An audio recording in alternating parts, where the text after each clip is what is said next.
Good evening, everyone, and I can tell straight away that the mic is working. We are only 1 minute behind schedule, which isn't a tin, so I'm starting off with a great success. Welcome to the Future of Rail Presentation Competition 2024, and I'm delighted to be back here in the lecture theatre. As you can all see, it's an absolutely fantastic room, and what a great privilege it is for our young engineers to present in this room. And hello to those online as well. We are broadcasting online for those that couldn't make it in person. It is a national competition with representation from the southeast, southwest, right the way up to Scotland. So welcome to those online as well. Reasons why I'm glad we're back in this lecture theatre. I was fortunate enough to have a tour of the IMechE building a few weeks ago. And if you're able to do so, I can highly recommend it. The librarian does a fantastic tour. The IMechE was founded in 1847, 177 years ago, by the father of the railways, George Stephenson, who was also the first president. The building that we are in now was opened in 1899 and was purpose-built for the IMechE, and this lecture theatre has stood since 1899, albeit with various levels of facility and refurbishment. A few notable lectures that have taken place in this room, which might be one of you guys one day. Frank Whittle held the first talk on the jet engine in this room, and the mechanical side of the D-Day landings was planned in this very room as well. So lots of history, and I've started off in the past as it brings us to the future and the future of railway engineering. We have 7 young engineers from across the country that are all here presenting with a grand prize of £1,000 for the winner. Woo, there we go, bit of game show, And the real prize, for the first year ever, we have a Future of Rail trophy, which any of you that partake in the Railway Challenge, it's a bit of track from Stapleford Railway, which Alice Callahan has kindly put together. So if you want any trophies making up, please speak to Alice. Now, I've included this slide, but I always forget.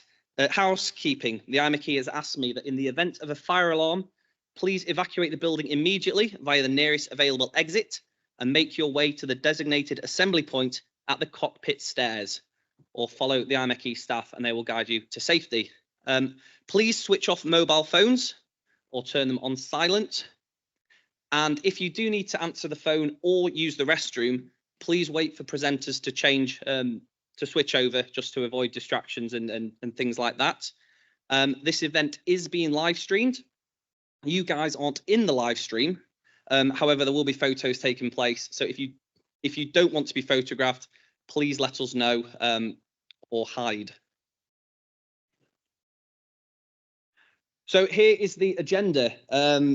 Once I've finished rambling on, 7 young engineers from across the country who are named up there will take to the stage. In the interest of fairness, I randomly selected these using a random number generator.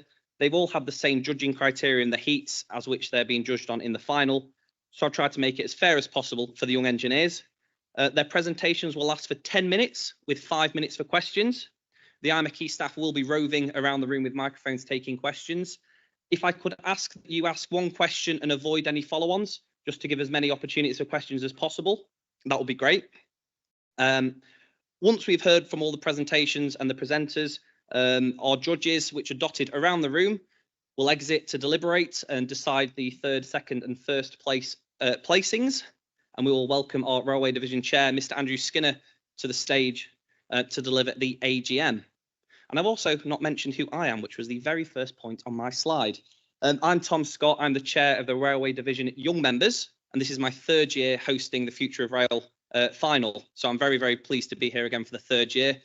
By day, I work for Angel Trains as a fleet engineer, and I've been in the industry for 6 years. And I'm a previous contestant in the Future of Rail competition as well, having won the Northwest Heat. But I didn't win the final. But I've got experience in it. I know what the young engineers are facing. So yes, who are the judges? Our head judge is Ian Ray, who LinkedIn tells me is the Strategy and Sustainability Director of Brodie Engineering. He's here in the capacity of Chair-elect of the Railway Division, so he'll be chairing next year. We've got Fuzzy Hampshire, who is Mass Transit Growth Programme Lead for Atkins Realis. She is a member of the Railway Division Board.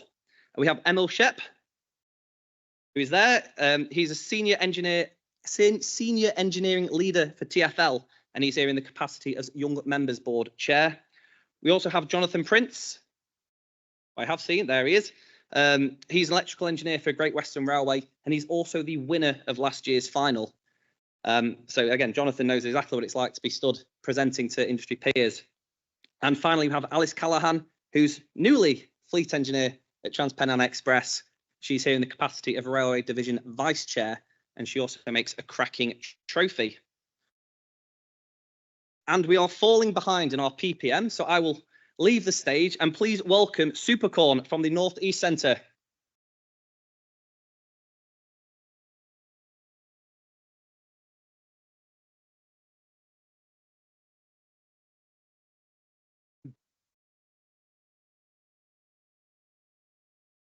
Hi, can you hear me all right? Hi, today I'm presenting Alternative Railway Overhead Line Equipment, or OLE for short, System Design Optimization. I am Supercorn Tashai, a postgraduate student from Sheffield University. Today I'm representing the IMechE Northeastern region. Just a little bit about my background. I'm a PhD student working with Professor David Fisher of the Department of Mechanical Engineering, the University of Sheffield. I'm funded by the government of Thailand to come to study here and conduct research in railways. On completion of my degree, I'm going back to Thailand to help with education and the development of railways, basically. Right, so today's presentation will cover a few topics in the OLE. We'll first start with the introduction to the OLE and move on to a computational model of the OLE. And finally, we take a look at some examples of the alternative designs of the OLE. Right, so what is the OLE? The railway overhead line equipment is an infrastructure that is built along the track. You can see it's quite dark here. Okay, it is there to provide electricity to the train, basically just to drive the train. Right. On the right-hand side, you can see the OLE can be quite complex as well. This is taken from Sheffield tram section. Right. But the working principle is quite simple. Basically, the electricity from the power station will come through the contact wire made of copper. It will go through the contact point between the contact wire and the pantograph. The current, the electricity will go towards the pantograph mounted on top of the train, basically just to power the train. This system has been used across the world for high-speed applications, and around 38% of the system in the UK has been electrified. So it's quite not a lot, maybe, because based on my previous experience, this is my 18-month travel history in the UK. So most of my journeys were diesel trains because I did not travel in the high-speed lines a lot. So you can imagine a lot of emission has been produced just by myself. Not very good, right? So it could be nicer to put the electrification, either the OLE or the third rail, just like we use in the south of England, into those lower speed lines. Okay, so let's have a look at the typical OLE. Firstly, the OLE can be as simple as this, just a single wire suspended at two supporting components or masts. This system is quite flexible and it is used in low-speed applications like trams. But if you want to go for a higher speed, we need more supporting components in between. This system is more stable and is used in higher speed applications, such as the main lines like from Doncaster to London. But it could be quite expensive to install and could be quite expensive to maintain as well. So that made me thinking, if you want to push the OLE to those lower speed lines, why don't we use something in between these two designs? They are quite extreme in their characteristic, right? So in my work, we try to offer an alternative design of the OLE. By removing those components in the middle, we built it from the single wire OLE, basically. Right, so we got the objective to get the alternative designs. And we need to understand the problems in the system first. So the one obvious problem is the vibration caused by the train motions. As we can see in this video, you can see the contact wire moving up and down, right? And the vibration will cause subsequent problems a lot. For example, arcing on the right-hand side. You're right, okay. So arcing is caused by the contact gap between the pantograph and the contact wire being opened by the vibration. So in this video, we can see an extreme condition because of the ice and snow. It will be really short in reality in the normal operation, but the arcing is quite bad because it reduced the strength of the contact wire significantly, about 40%. So we don't want that to happen. And the other problem is where due to sliding motion and arcing as well. And eventually fatigue fracture can occur because of the train motion, like cyclic loading. Right, we understand the problems and we got the objective. In my work, we developed a computational model to understand the dynamics of the OLE and the pantograph. So in this picture, we have a simple single wire OLE on the left-hand side, and on the right-hand side, we have a video of the system we got from our model built in ANSYS mechanical with the finite element method. You can see the pantograph moving along the track, along the contact wire with 1 to 20 scale. You can see the vibration that is caused by the train motion as well. So if we want to build it from the single wire system, we need to understand how good it is and what does the model tell us first. Right, the most important parameter is the contact force, which is the reaction force between the contact wire and the pantograph. Right, so in here, we have the contact force time history and its corresponding position at top and the bottom, right? So you can see at point A, we can see a high contact force here that indicates the excessive amount of wear damage, right? And at point B, we can see a really low contact force here that indicates the chances of arcing because the contact gap can open very easily. Interestingly, both A and B are about the same location at C here, right? So if you want to use the single wire system, we need to improve the support at point C. Right, so in my work, we combine the computational model and some optimization technique to offer and to analyze the system. Right, so we've got the single wire configuration here, and then we added some components to the support here. We optimized the specifications like tension, the wire length, the stiffness, for example. And you can see the different designs in this video. You can see different, like 1 or 2 triangles or this quite strange configuration, but they may work or they may not work. That's what I've been trying to do actually. And so we've got so many designs, right? We need to get something to justify them, whether they are good or they are not good. Right, so we adopted a performance index from the standard EN 50367. It is defined by a ratio between the contact force standard deviation and the mean contact force. The index must be lower than 0.3 to ensure safety and acceptable current collection quality. So basically, the lower the index, the better the performance. Right, so I've got some examples, quite a lot to take in this slide. On the horizontal axis, we have train speed from 60 to 300 kilometers per hour. And on the vertical axis, we have a performance index from 0 to 1. Just remember, the lower, the better, okay? And then each line graph is from different designs, right? And then we put 0.3 here, which is the acceptable limit by the standard EN 50367. Anything below this or anything within the green box is accepted. We can see it's quite obvious. the full catenary can work very well at low to high speed. No problem at all. Very good, actually.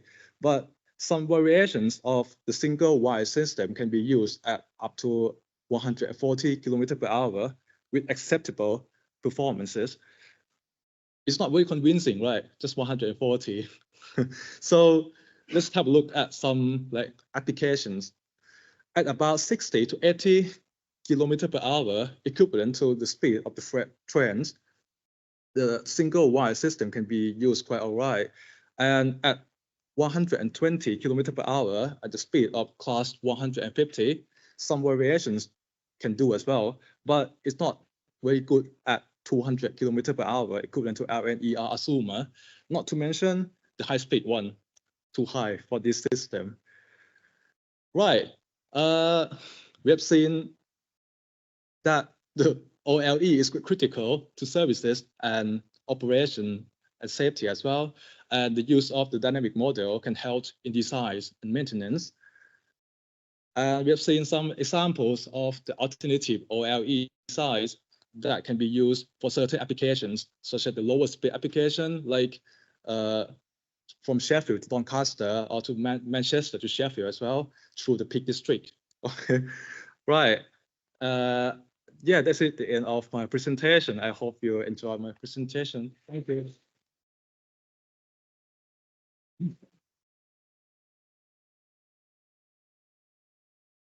Thank you, Supercorn. Anyone that spends 5 minutes talking to me will know that I have a vested interest in the Sheffield Supertram and electrification of the Sheffield area. So I'm very interested in that. And I'm sure colleagues at Network Rail will be very interested in seeing where different types of electrification will go and how they can be used.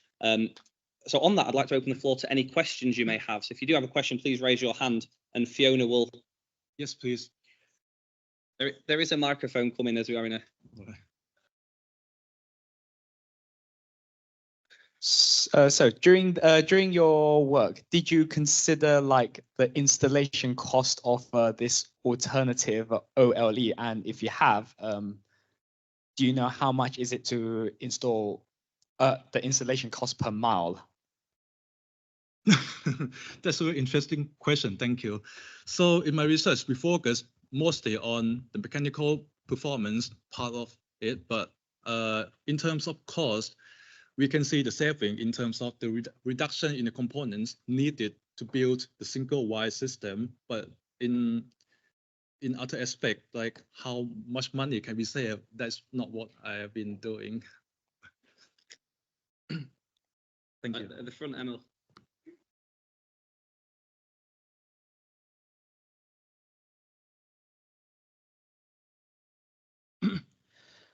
Yeah, no, thank you. That was really interesting. In the assessment and modelling that you did, have you assessed whether having a single wire system as opposed to catenary and contact wire changes how many support pillars, stanchions, effectively you need for the system? Do you need them more closely spaced? That's a good question, actually. In this image, right, they are based on the same length of span at 50 meters, so they are quite justified in themselves, actually. Yeah, but obviously the shorter the better because of the more support it has. Yeah, thank you. And we'll take one more if there's anyone in the crowd.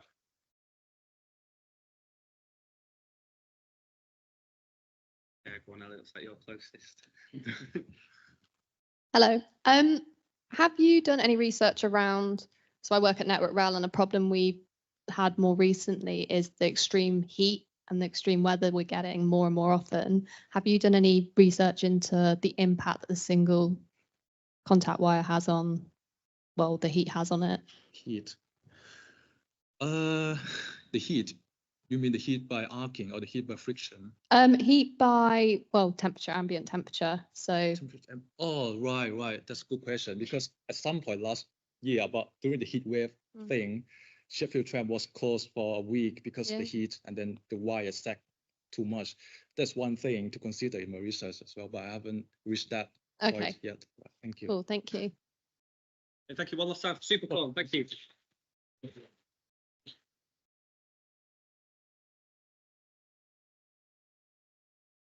And that leads me very nicely into a point I once again missed earlier. There will be a drinks reception at the end back in the Marble Hall, where I believe there will be some wine served. So if you do have any questions for any of our presenters and you don't get a chance to ask them during this session, then I'm sure they'll be happy to answer the questions downstairs afterwards. Which brings us to our next presenter, representing the South Western Centre. Please welcome Nick Milkovich.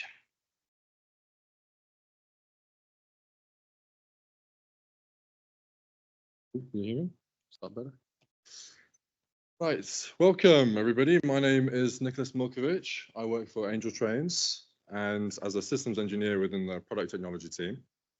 And today I'm going to talk about how I've been using some 3D scanning and some real estate software to help solve some problems we have within our company around vehicle condition reporting. So the problem, how can we communicate asset conditions clearly? The current process within our business is we have field engineers that travel the country and periodically evaluate our vehicles. And this comes in the form of an annual asset inspection. And the output of this is a rather large report, sometimes 200 plus pages, full of hundreds of photos. Ultimately, it's a tough read. So the issue is communicating challenges on paper is going to be a challenge. So that's why my department and the product technology team was asked, is there technology that can help support this? So can we use 3D scanning? So throughout this process, I'm going to be using our department's 6-stage process to explain how I've used a basic idea like that and moved it in a very structured way through our R&D process to something actually worth implementing. So with the original idea, can we use 3D scanning to support asset inspection reports? Now we move to feasibility. So we aren't the first business to have annual asset inspection reporting issues, nor would we be the last. So it's important to consider what other industries have done because they've had their own attempts at solving this problem. So I had a look at construction with open space, and I also looked at Matterport within real estate, and that is the topic of today's presentation. So just very quickly, construction, you put a 360 camera on your head and you navigate and it passively maps the environment that you're walking in. And Matterport effectively allows you to digitize your house so you can charge a higher price on Rightmove. So with that in mind, I've got a handful of technologies that I want to evaluate. So I now try and scan the closest thing that I have that looks like a train. And in this particular scenario, I used our meeting room corridor at Angel Trains, because, you know, it's the approximate dimensions. It's a few meters wide and about 20 meters long. And the purpose at this stage is I want to evaluate the different methods, both hardware and software. I want to see what the actual performance of the scan is, whether it's actually, can you get information from this or is it too blurry? Is it repeatable? How long does it actually take to scan? And most importantly, you learn both what it can do and what it can't do. Use it and abuse it. Because if you don't, someone else might do later down on the line. And to be honest, I actually still use this model today to make sure I've booked the right meeting room. So as we've got an approximate idea, yes, we might be able to scan the interior. We move on to the development side. So at this stage, it's important. Firstly, I've come up with what I think is a reasonable standard operating procedure, an SOP, and I re-engage with my customer, my internal customer, these field engineers. So I invited them onto a train, and I scanned a train in front of them. And at this stage, it's important to start asking new questions because you've introduced new variables. The introduction to a rail environment means you're going to have to consider things like safety systems. How are you going to get the equipment on there? Is it actually possible to scan that train at this stage? Is it reasonable for someone else to carry out your standard operating procedure? How long does it actually take to scan? How much does it cost? So with this feedback and these ideas back to me, I went back and came up with what I believe was the best business case, and that's what I would refer to as the asset inspection executive summary. So now my colleague, armed with just an iPhone and a Matterport license, is able to complete his traditional annual asset inspection, but then go back and scan with his phone and retrospectively add the top 10 issues of that asset. That means that the original report would remain the same, but you'd have a live model embedded, or sorry, attached as a link, and anybody with that link will be able to navigate the model and absorb the top 10 issues in a matter of seconds, all whilst getting a general appreciation of the asset condition at the same time. At its core, this is a visual platform that allows you to host hundreds of photos in an organized manner. No scrubbing through videos or having to navigate awkward file names. So now we move on from the trial, we go to implementation. So over the last year, I've been trying to move the benefits from just this department to the wider business. So I've believed that there are benefits just beyond compliance team. So I've used these models to support our project management. For one of the fleet engineers needed the models as a desk exercise for a heavy maintenance scope review. They can familiarize themselves with the vehicle very quickly and work out what needs to be done next. I also had a contract manager contact me and say they wanted to scan a vehicle because it allowed them to more accurately convey the issues they had with both external parties, such as the operator and the supplier. And it's actually quite interesting. I can see the traffic through these models, so I can work out which day in the month that these meetings occur, because they're pretty much a big spike on each Tuesday. And I'm also doing some work as we speak on how to get some underframe scanning signed off. So at the moment, between my colleague and I, we've scanned about 10 different classes, and that's a small percentage of our portfolio. Our business has just signed off the ability now that we can scan up to 50, and I look forward to scanning well over 300 in the future, whether that will be the differences between classes and subclasses before and after heavy maintenance, and differences between operators. So a little bit of a case study now.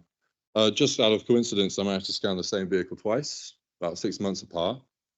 And what this allows us to do is we're able to now historically record specific details about an asset which may not have been interesting at the time. So in the future now, I'll be able to know exactly what is behind this paneling, which I may not have even second guessed at the moment.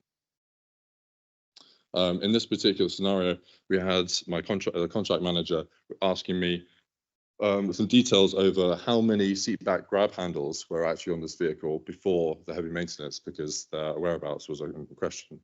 And not only was I able to give an accurate answer, I was able to provide evidence. So wrapping this up now, the major challenges and limitations, because this isn't a perfect solution. This fundamentally works on light with LiDAR and photogrammetry. So the fact that if it's in low light situations, you're going to struggle, and a lot of rescanning is required.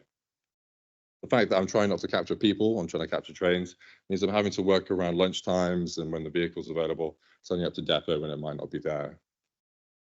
And currently the iPhone is a powerful thing, but it's not the most powerful. So currently we can only scan short trains. But I'm currently working on getting a proprietary camera to help support us. So longer trains will be coming soon.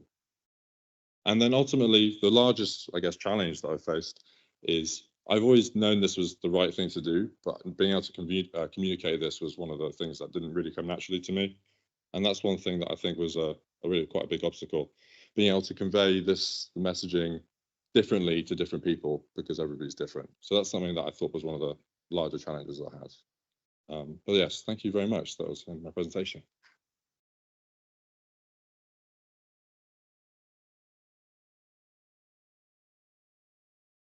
So thank you, Nick. One of the things that apparently you could use it for is when certain fleet engineers forget where certain components on certain fleets of trains are, and they refer to the model to jog their memory, but I wouldn't know anything about that.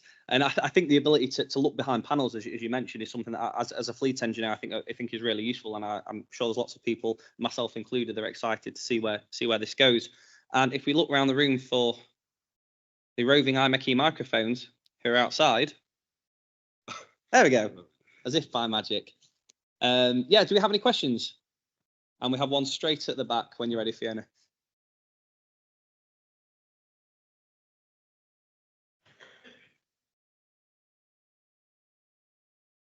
That was great, by the way. But one thing which you mentioned slightly was to do with timings. So my question is, with this scan you did, how does it compare time-wise to with just a basic inspection from maybe yourself or one of the members from your team? That's a good question. So at the moment, this is additional work.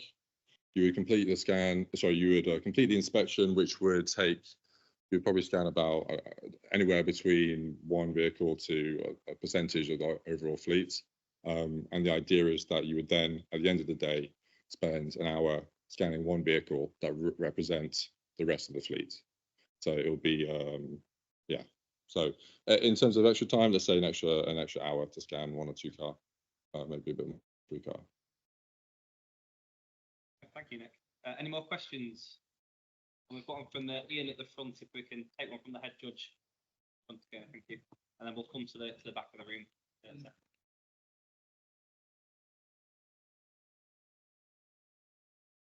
Hey, thank you, Nick. That was really excellent, well presented there. In terms of what everyone wants, is that quick exec summary from that. How easy is it to extract all that great information into something that's a half page or a very quick summary? Says, well, is this an A1 condition, B2, or what? How do you get that summary level from what you've got there? So I think it's less structured than you're describing. It's generally, I think the issue that it was trying to overcome was the people reading the reports would be able to get a small picture of what the inspection engineer was getting on the day. So the inspection engineer would, the field engineer would choose what he thinks was the best representative to communicate how the asset is. So he would think, actually, there was a bit of corrosion here. There was, missing X, Y, Z. So overall, I think these are the most important. These are the biggest cost. I'm going to represent those. Ultimately, it's a communication tool. Thank you. And the question at the back, raise your hand again if you're still. Hello. Great presentation, Nick. The only question I was going to ask about, if you were to progress with this project, what would be some of the challenges and requirements in terms of scaling the system, the solution, really? Do you need specific equipment, or also in terms of labor, if you were to scan a large number of fleets, really? Yeah, that's a good question. And that's something that we're sort of focusing on now, or I'm focusing on now. Like I said, we've scanned about 10 different classes. Within the last few weeks, we finally signed off we moved from a basic plan, which was like $9.99 a month, to an actual PO for an enterprise license. So we're in the process of scaling up now. We aim, ultimately, I'm not probably going to be doing much scanning now because the field engineers have the tools. So it'll be now providing documentation so that other field engineers can do the scanning themselves. So in terms of labor, that's how we're going to scale up there. In terms of the licensing, that's also there. There'll be more now, once we start ramping up, actually integrating and making people aware of where the models are, because things will be moving around. But yeah, and lastly, I'm also doing some work on using different cameras that are a little bit more powerful, things that can scan in lower light and even under frame. So there's almost a whole package. Brilliant, thank you. One last time for Nick. Thank you.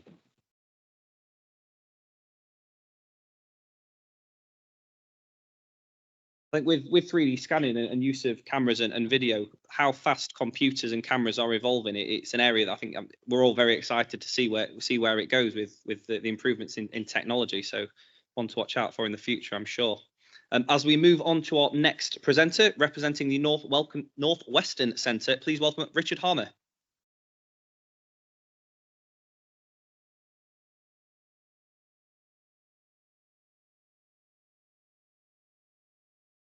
Hello everyone, my name is Richard Harner. I'm a signalling and systems project engineer working for Network Rail, and today I'm going to be talking to you about introducing some new trains on the Merseyrail network and an innovative solution we had to come up with to deal with some tricky requirements that changed midway through due to a standard. This is Merseyrail braking buffers. So I want to ask anyone in the room, if you've been in a car accident before, just raise your hand. So quite a few of us. It's not an ideal situation, is it? And I think that when we're in a car accident, it can be quite overwhelming to think about what we need to do in it. So what do we need to do? Well, stop the car, check everyone's okay, check for damage, confirm who's responsible, contact the insurer. Sounds pretty simple, right? So what about when a buffer stop's been hit by a train? Well, stop the train, you'd like to hope.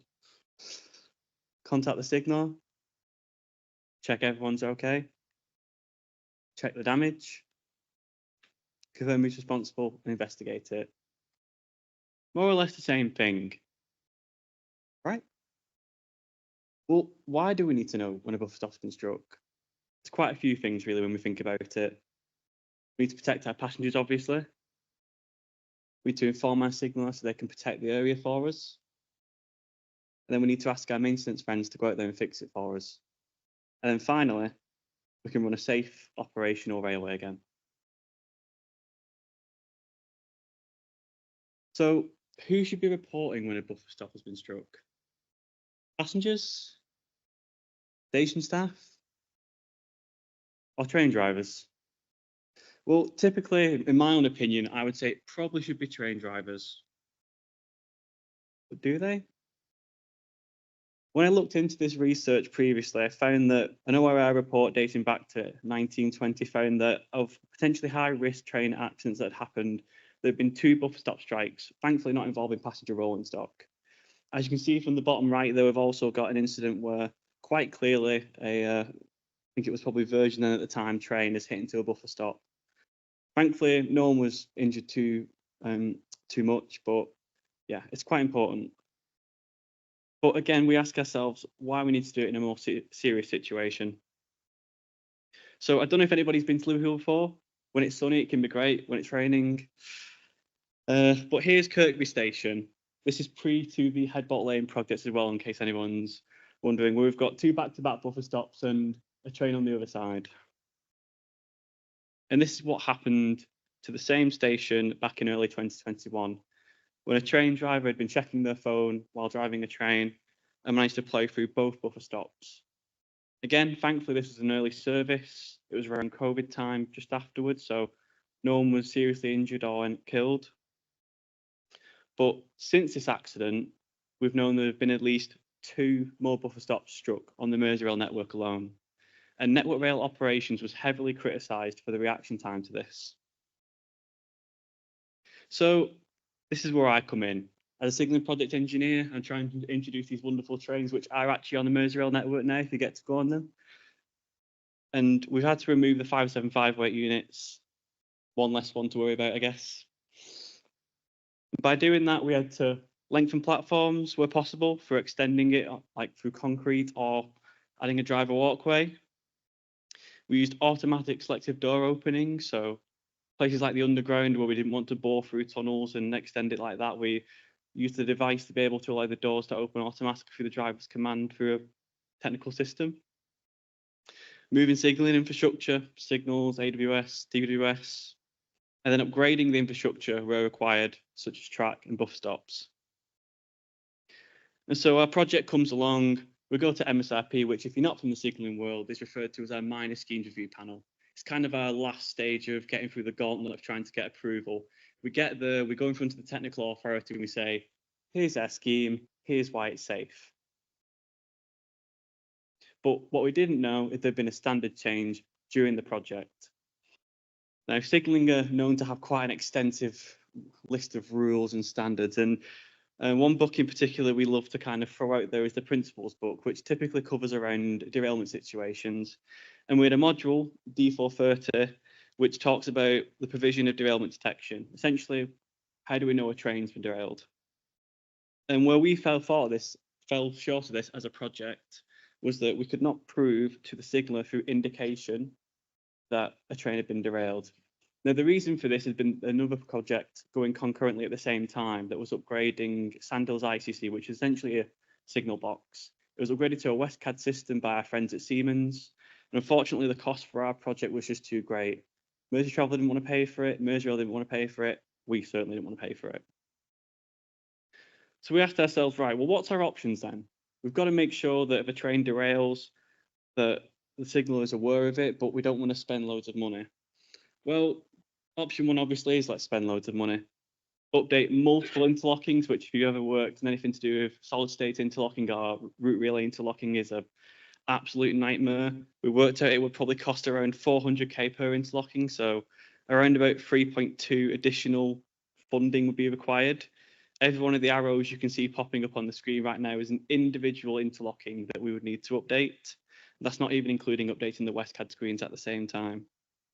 And then obviously we'd be delaying the rolling stock, which Mayor of Liverpool wasn't exactly happy about. And obviously if you were wanting new trains and you were wanting to push out your message of Liverpool's getting an upgrade, you wouldn't really want to be saying, sorry, we've got Network Rail on our back. But there was a second option. Our friends at Intelligent Infrastructure in Network Rail have been introducing a system known as remote condition monitoring. We've got bits of equipment such as relays, points monitoring that all essentially gets captured in a device where current sensing can be monitored in case something is damaged. So what we said is we could go out on track, set up our buffer stop, install it, put our track circuit interrupter directly behind it, and link a remote condition monitoring onto our relay. But don't worry, I've got a nice little animation for you. So how does it work? So, like I said, we've got our track circuit interrupter set up behind the buffer stop. Bit more of a detailed drawing here. So this is bonded into the circuit. So the best way I like to describe this is like a push to brake switch. So our train driver comes along, hits our buffer stop. That sends it flying back. Boom. Breaks the connection. And then what we see inside for our signalers is a system where essentially the remote condition monitoring will alert them to the situation through a email like system to their to like kind of box technician to the like kind of email screen, which is like adjacent to the signaler screen. So again, so we've got our train strike buffer stop that flies through, breaks our track circuit interrupter connection. This then makes our relay drop, as obviously in track circuits we have our relays energized to prove that there's a train not in the section. And this drop of current essentially notifies the signaler that there's been an incident involving a buffer stop being compromised, and they're able to carry out the procedure of getting our maintenance to go out and fix it, and also to confirm that the area is safe and that no one's been hurt or any further damage has taken place. And as I mentioned, the proof's in the signals box. What you can see here is we've got our signals panel on the left-hand side, where you can see a track circuit occupied lit up in red. And then on the right-hand side, we've got a box tech where you're able to see what kind of failures and essentially issues they get that crop up from that. And through this project, we were able to deliver cost efficiency. As mentioned before, we managed to save just over 3 million by introducing this system. Maintainer consistency was kept. One of the big issues that we were told by the maintenance engineer at Liverpool was that they had a competency overload of all these different bits of equipment that they needed to maintain and test. And if we introduced new system like treadles or axle counters, they wouldn't be able to manage the competency at the depot. There was operator familiarity. So our signalers have a rule book and have box instructions where they're able to follow the procedures of what happens when these incidents occur. And we were able to maintain that and not add a load of signal box instructions, which sometimes projects love to do because it saves us a lot of money. In a kind of good but also not good way, the best kind of system I think is the one you never have to prove. But towards the end of 2022, we did actually have a train driver hit a buffer stop at New Brighton station. Within minutes, the signaler was made aware, the maintainer got out on site and was able to fix it, and normal operation was resumed within an hour. So pretty good. And then finally, we've had quite a number of projects reach out to us and ask how this kind of innovation was developed and how they could implement it on them. So quite a lot of work has gone into it, and it's kept the Mayor of Liverpool happy, so it keeps me happy. Thank you for listening.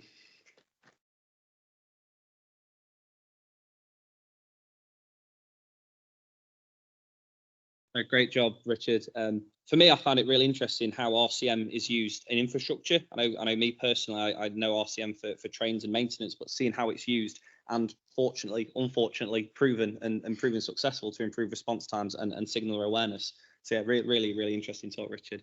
And I'd like to invite any questions from the floor for Richard. We have one centre.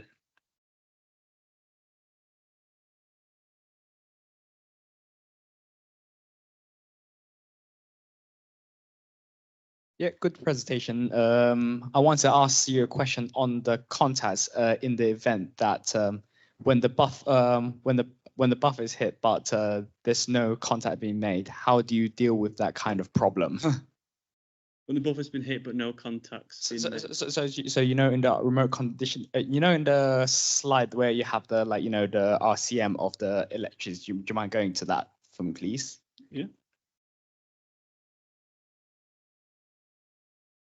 So if you go a few another slide to your Later or earlier? So, later.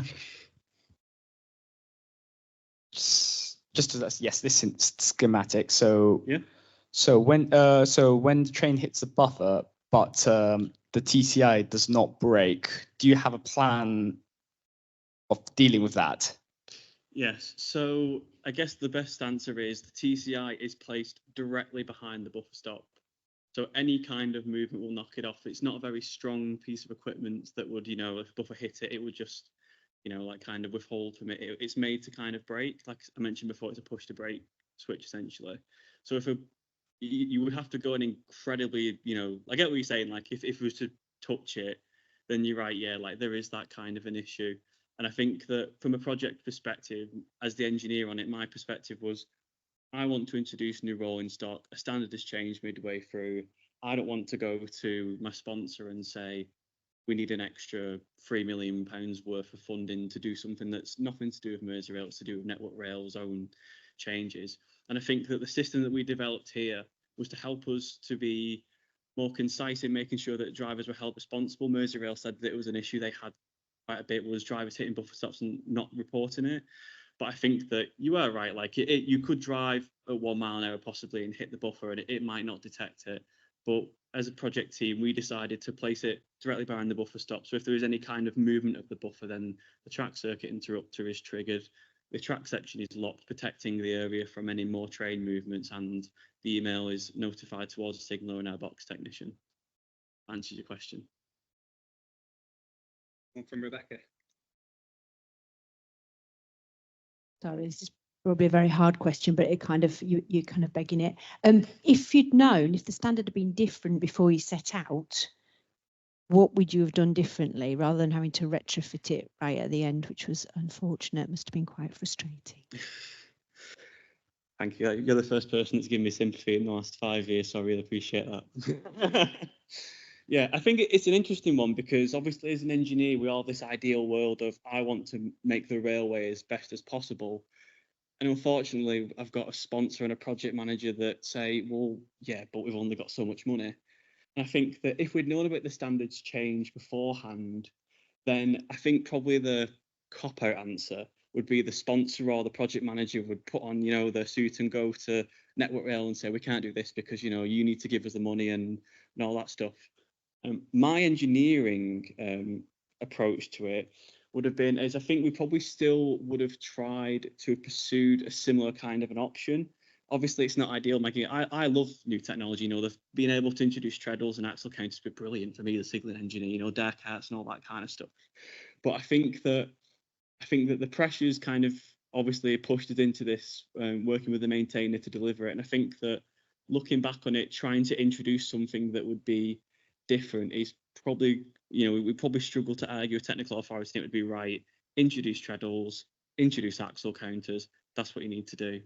But yeah, unfortunately, I am subject to the funding of obviously taxpayers and stuff, and I can't go off on my little experiment saying, well, this could be really cool though. So, but thank you anyway. Yeah, it's a good question. And that brings us to time. So thank you, Richard.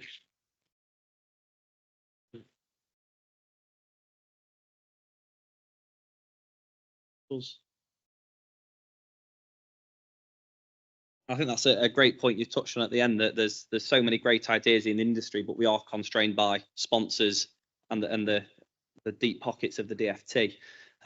Which again, 2 questions for Richard. If you do have any further questions for him, we will be having a drink downstairs afterwards. So please do come see Richard for any further questions.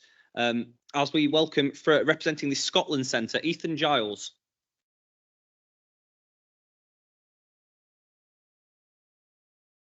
Good evening, everyone, and welcome to my presentation on OLE basic design and my experience working on it. So first off, a bit about myself. My name is Ethan Giles. I am a 3rd-year CAD technician apprentice working for Siemens Mobility. I'm in the fortunate position where my passion is design, and I get to use my passion for design in delivering electrification projects that will hopefully drive down the costs of electrification in the UK. And it's one of those projects that I'm going to talk to you today about. But first off, I just want to clarify what basic design is, because it's quite a vague term. So in terms of OLE, in terms of talking about design in OLE, you're generally referring to allocation design. And that's essentially applying design rules and applying assemblies to a specific location or project. Basic design is a little bit more fundamental. It's creating the design rules and creating those assemblies. So what is the system that was being designed? Well, the system was SciCat SX. Now, SciCat was developed 20 years ago, started development 20 years ago in Europe, but it's now employed all across Denmark's electrification, has been for about 5 years now. The benefit of this system is it reduces the number of masts required to support the cables in the system. So typically in the UK, you're looking around 70 meters between structures on a straight piece of track, such as this one. With SciCat, that is up to 112 meters. So essentially, this comes with a great many benefits. It reduces the volumes of materials required to electrification. It also ensures that there's a lower cost and a lower threshold for maintenance. So we essentially want to bring this system to the UK and reduce the cost of delivering electrification by building on a pre-existing success story in Europe. So here's a bit of an overview of how the system looks. So you have the mast and its support with the cantilever, and that supports 2 cables. That's very typical. But where the system starts to deviate from what is typical is within the wires. So typically, the 2 wires are staggered, the catenary and the contact wire are staggered together. Whereas in this system, they are staggered in an opposing direction, creating this sort of zigzag pattern you see. Now that helps maintain the tension of the system, and it mitigates the effect of wind and blow off on the system, and that helps ensure that you don't need a smaller distance to maintain the tension. So this is all great. We want to bring this system to the UK, but to do that we need approval. So we need what is called NTSN. So SciCat is fully TSI approved and has been in Denmark since 2015. So if we want to bring it to the UK, we need the UK equivalent of TSI, which is NTSN, which is the National Technical Specification Notices. And luckily, we obtained this on the 2nd of April. But basically, this project was about obtaining NTSN and adapting the system to be used based on UK parameters. So now you've got that context. Where do I fit into all this? So it was my job to produce the CAD for this project. And being a basic design range, this CAD came in forms. You had general arrangements, you had tiny component drawings, and you had assemblies which had tens of components within them. And this created a very diverse set of drawings for me to work on. But I also created the CAD standards for this project in accordance with BS 888. And I was managing all the drawings on this project. So this is the layout of one of the drawings on SciCat. And when we were putting this all together, in the back of my mind, I always hark back to an experience I had. I was fortunate enough to go to Drumclog near Glasgow to put together some OLE as part of a team building exercise. And the weather was typically very Scottish, and it absolutely chucked it down. And this gave me a great appreciation for what the people that are putting up these systems have to go through. So when we're putting these drawings together, I wanted to make it as pragmatic as possible so they can get the maximum amount of information from the drawing when they're out there in the rain, dithering. So what learning opportunities did I have from this project? Well, for me personally, it's the first time I've seen a project from its inception to its completion. This was a really interesting experience, being in those initial meetings where you're just throwing ideas at the wall to the to the end point of the project, which was the NTSN approval. I also learned a lot more about OLE design. Previous to this project, I hadn't really worked in OLE, so I now have an understanding of the mechanical and electrical concepts behind OLE. I touched up on my CAD skills, continuously always learning about different ways to use CAD. I don't know how many of you have used MicroStation in this room, but you all know it's quite a beast to work with, so always learning more about that. Got to work with some great people that I hadn't worked with before and make those connections. And the importance of project management and managing drawings, which were technically speaking, the deliverables for this project. So what kind of challenges come with a project like this in terms of design? So a basic design range is quite a novel thing. And every aspect of this project was a learning experience. Initially, progress was slow, but we quickly refined our processes. So we had to come up with some novel solutions to adapt this system to be used in the UK. Obviously, we have a Victorian railway with a lot of low bridges. So one of these solutions was a twin catenary system, which essentially converts the two wires running vertically and splits the catenary wire into two wires running along horizontally with the contact wire, so they can all fit under a bridge. So overcoming obstacles and lessons learned. So we had to design some solutions from scratch so the system met UK parameters. So we had to design a bracketry system from scratch that interfaces with the UK style mast, which is sort of a I-beam shaped mast from the original Danish rectangular mast. And you can see a picture of it there. We also collaborated with some third parties like Arthur Flory to ensure that some of their components are compatible with the system. On a more personal note, this is by far the most responsibility I've ever had in a project, not only producing the CAD, but also managing the CAD and ensuring that it's all up to a good standard. The spin-off project. So as part of my apprenticeship, I am doing a HNC.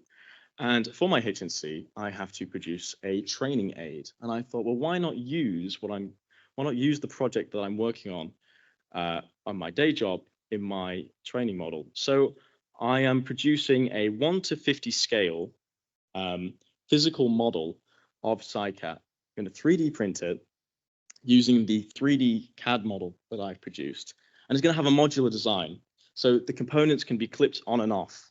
And the idea behind this is that people that don't have any, people that are training on how to use this system can have a play around with it. Or you could take it to an exhibition, for example. And hopefully, by the end of it, our whole office will have tiny OLE all around it. So to wrap this up, this project was a really exciting and dynamic project to work on. Each day was quite different and ultimately a successful one. You know, we met our objective of getting the NTSN approval. And I managed to get out of my comfort zone a little bit. I previously only worked in CAD before this project, but I got to branch out into more of an engineering role, which was quite exciting. And it's just nice to be part of a project that could have a significant impact on the industry and hopefully drive down the cost of electrification and make decarbonisation more affordable. Thank you very much for listening. Are there any questions?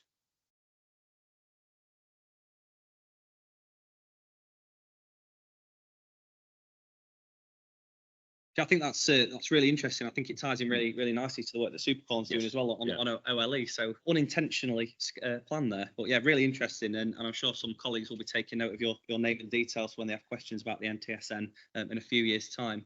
So if you have any questions for Ethan, please do raise your hand. And we have one right at the front, Jonathan.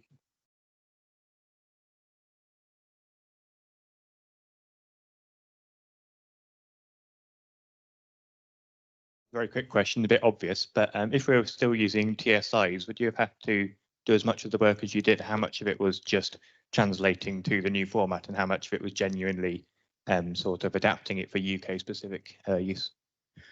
I would say that probably would have saved a fairly significant amount of time because we were adapting it to the UK parameters and taking a system that is already in use in Europe. There probably wouldn't have had to be as many modifications if it was just TSI, I would imagine. Yeah. Any more questions from the floor? If not, I'll steal one. Yeah, go for it. Yeah. So you've mentioned the system's in use in Denmark and it now has UK approval. Is it being constructed anywhere? And if not, do you see it being used on the UK infrastructure? Yeah, absolutely. I think this system could help really drive down the cost of electrification in conjunction with things like battery trains to be used on branch lines. I think it's the areas in the UK that are perhaps not electrified at the moment, and they're a little bit more sparse, or the passenger count is lower, where electrification isn't seen as an affordable route to take. This sort of system drives down that cost and can hopefully bolster up the amount of electrification in the UK to our European contemporaries. So, yeah. Any questions from the floor? We'll take them from Ian at yep. the front. I'm sure there's a vested interest in Scottish infrastructure, I'm sure. Thank you, Ethan. As a typical Scotsman, how much will it save us? So I don't have exact figures, unfortunately, but I didn't include it in here, but because I didn't work on it personally, but our team did run a simulation between Perth and Aberdeen. That's quite a significant distance. I believe it's around 80 kilometres, and it's quite a windy railway, which obviously affects the OLE. But we found a saving in structures of around 30% compared to what is conventionally used in the UK at the moment. Ethan. Thank you.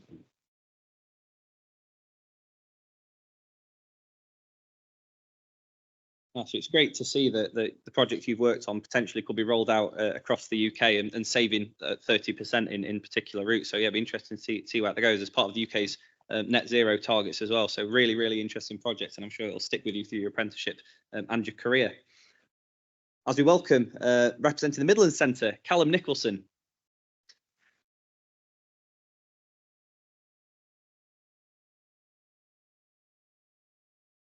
Hi, I'm Callum, and I'm going to be talking about HydroSHUNTER and using it as a case study for how we design safe on-vehicle hydrogen systems.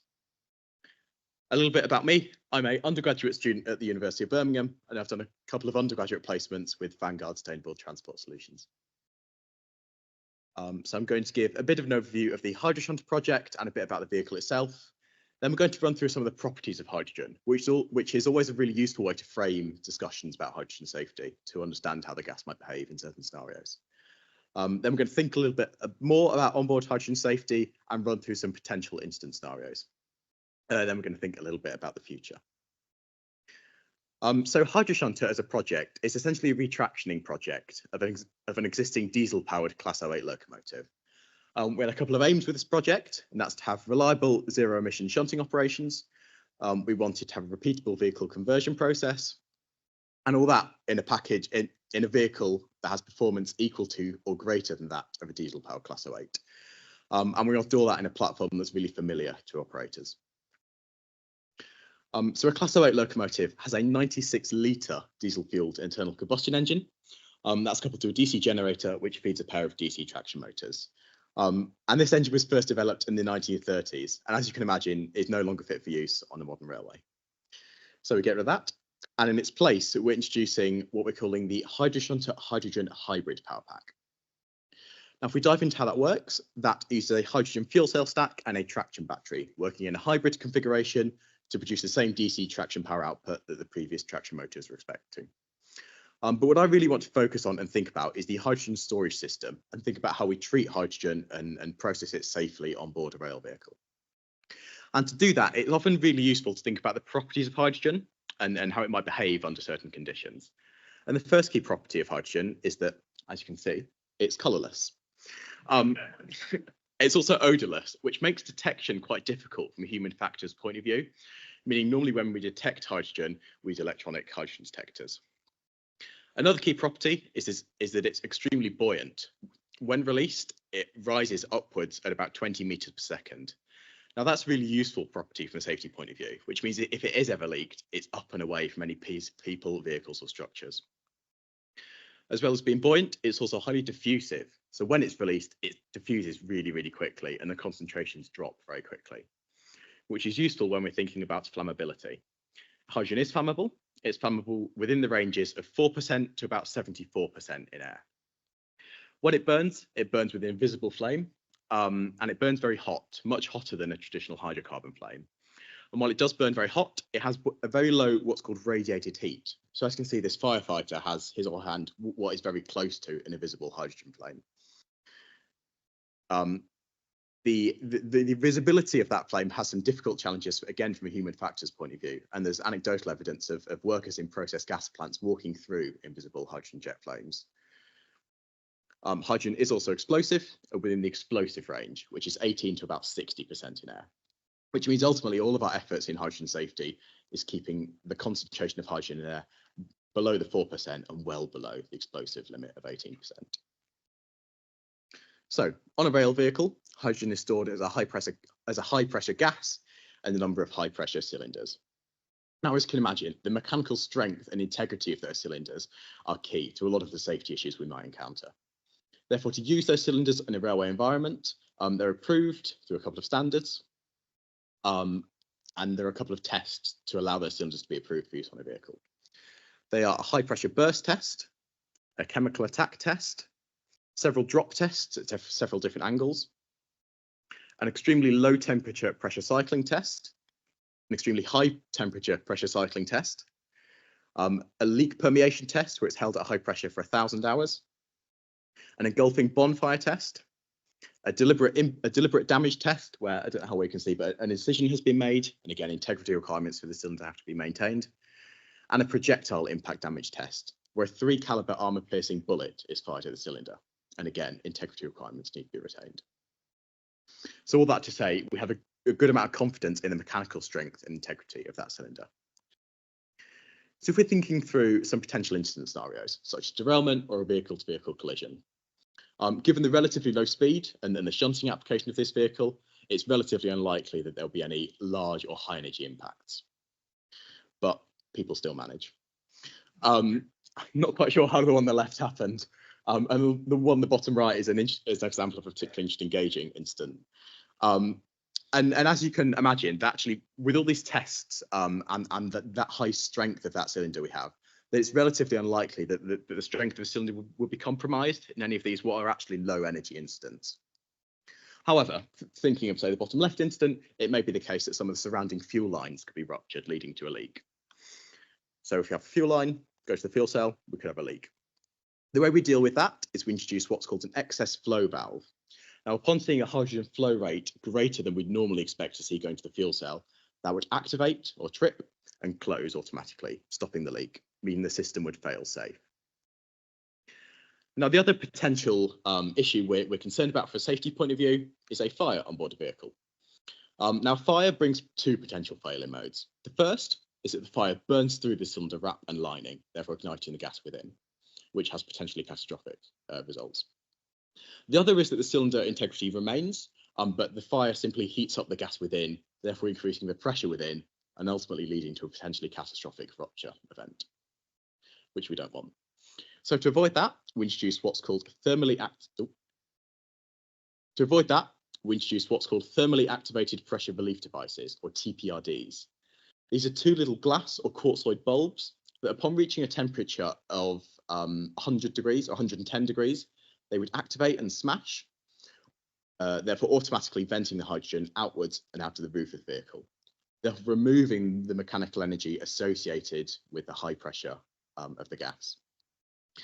In the hydrogen space, we also have hydrogen detectors and heat detectors to be able to detect a hydrogen leak or a fire event to take the correct remedial action. But it's worth thinking a little bit more about where that hydrogen might go when it's vented up and out the roof of the vehicle. So I've done a little bit of modelling to better understand the behaviour of that gas once it's out of the vehicle. Now, there are two potentials here. One is that that release is unignited, therefore producing a hydrogen plume that would accelerate upwards and away. If you remember back to the lower flammability limit of the gas being 4%, so I've sketched a white contour here, being the area within that is what we call the flammability cloud. And using this, we've angled the TPRD vent slightly outwards so that it would avoid any OLE line, or the likelihood of it being ignited on any OLE structures is reduced. If that release were to be ignited, it would produce jet flames out of the roof of the vehicle. It's worth noting that these would be invisible. The colours are shown to show the temperature. But in a worst case, this would last 40 seconds. And while it would be an extremely high temperature, it's ultimately seen as quite a safe way of dealing with what could otherwise be a very catastrophic event, as ultimately people within the vehicle or beside the vehicle or on an adjacent platform would be safe, especially given the low radiated heat of that gas. It would likely only be a very loud noise that would last quite briefly. But it is worth thinking, what if this could happen in an enclosed space, such as a tunnel or an underground station, such as Birmingham New Street from the Midlands? Now, approaching this risk, we've used a quantitative risk estimate, a kind of a quantitative risk assessment methods. Under the common safety method, we've used what's called the explicit risk estimation kind of strand of that method to work out the probability of such an event occurring. And I calculated the probability of a fire occurring on the vehicle in a tunnel or an enclosed station being just over 4 × 10⁻⁹ per operating hour. And using that explicit risk estimation strand of the common safety method, that gives some guidance on kind of how we see these numbers. And that says in cases where a failure has credible potential to lead to a catastrophic event, that's defined as one having multiple fatalities, the risk does not have to be reduced further if the frequency of occurrence is less than or equal to 10⁻⁹ per operating hour. Now that can seem quite abstract, but that is the design target used for braking systems on high-speed trains. For failure on a braking system to lead to a catastrophic result. So that's the levels of unlikelihood we're kind of considering. There's also one for a critical incident, which is a single fatality, and that the risk does not to be reduced further if the frequency of occurrence is less than or equal to 10⁻⁷ per operating hour. Now, we've understood this risk to be classed as a critical incident. Given what we've discussed before about the event being over relatively quickly, and in this vehicle, the relative ease of evacuation in any of those spaces, that actually, at very worst, it would lead to a single fatality. And therefore, we're orders of magnitude more safe or well below that safety target than the CSM requires. That may be different with a multiple unit, and again, but there's different evacuation procedures and different fire safety requirements associated with multiple units. Thank you so much for listening. I'd love to answer any questions.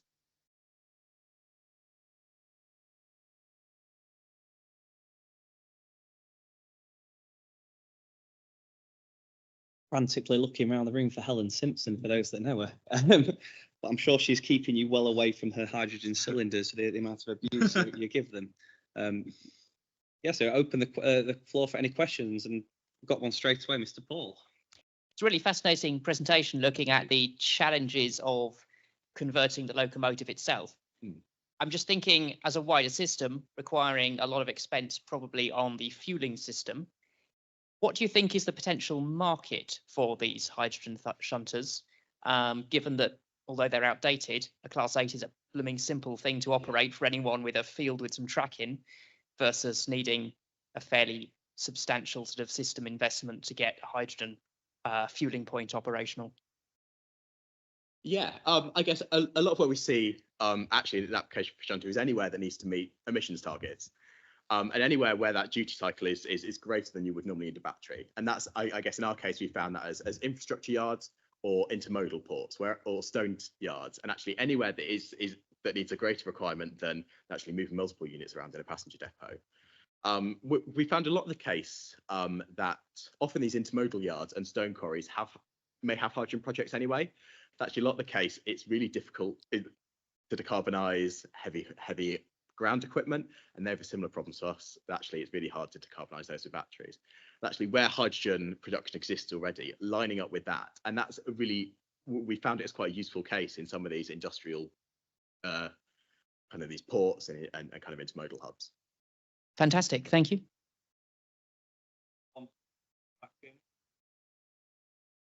So I'd like to ask a question on the source of hydrogen that you got. Are you going to use hydrogen that is produced from fossil fuels, or that is from electrolysis of water using green energy?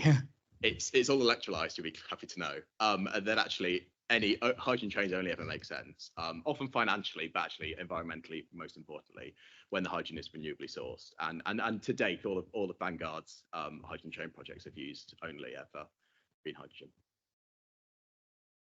One more question from Andrew at the front.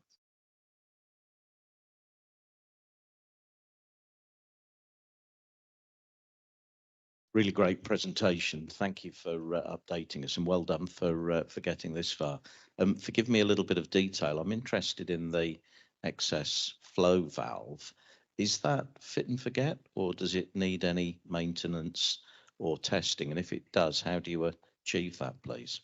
So the excess flow valve is built within the tank end valve. So if I briefly go back, this is a bit of an oversimplification. So the tank end valves include a solenoid valve, an excess flow valve, and the TPRD, which isn't shown on this.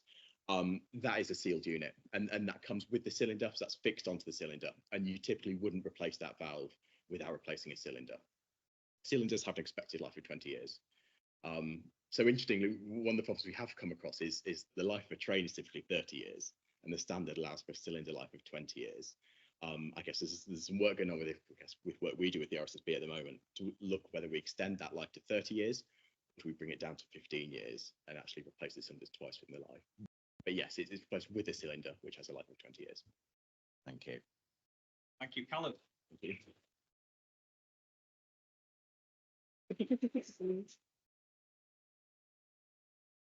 Yeah, Callum, I think that was really, really interesting how the question we all have about hydrogen is sort of chicken and egg, infrastructure versus application. I think it's really interesting how you've identified a use that ties in with an already existing hydrogen need. So it's great to see how different industries could potentially solve the same problem with the same system. So that was a really interesting point you touched on. And right on cue, representing the South Eastern Centre, Mr. Burke Cam.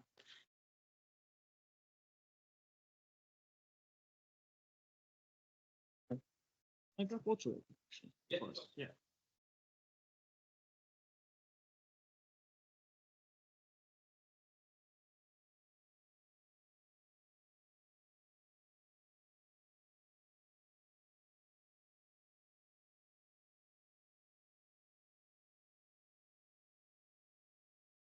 Right, my name is Burkham. I'm a first-year graduate mechanical engineer at Transport for London.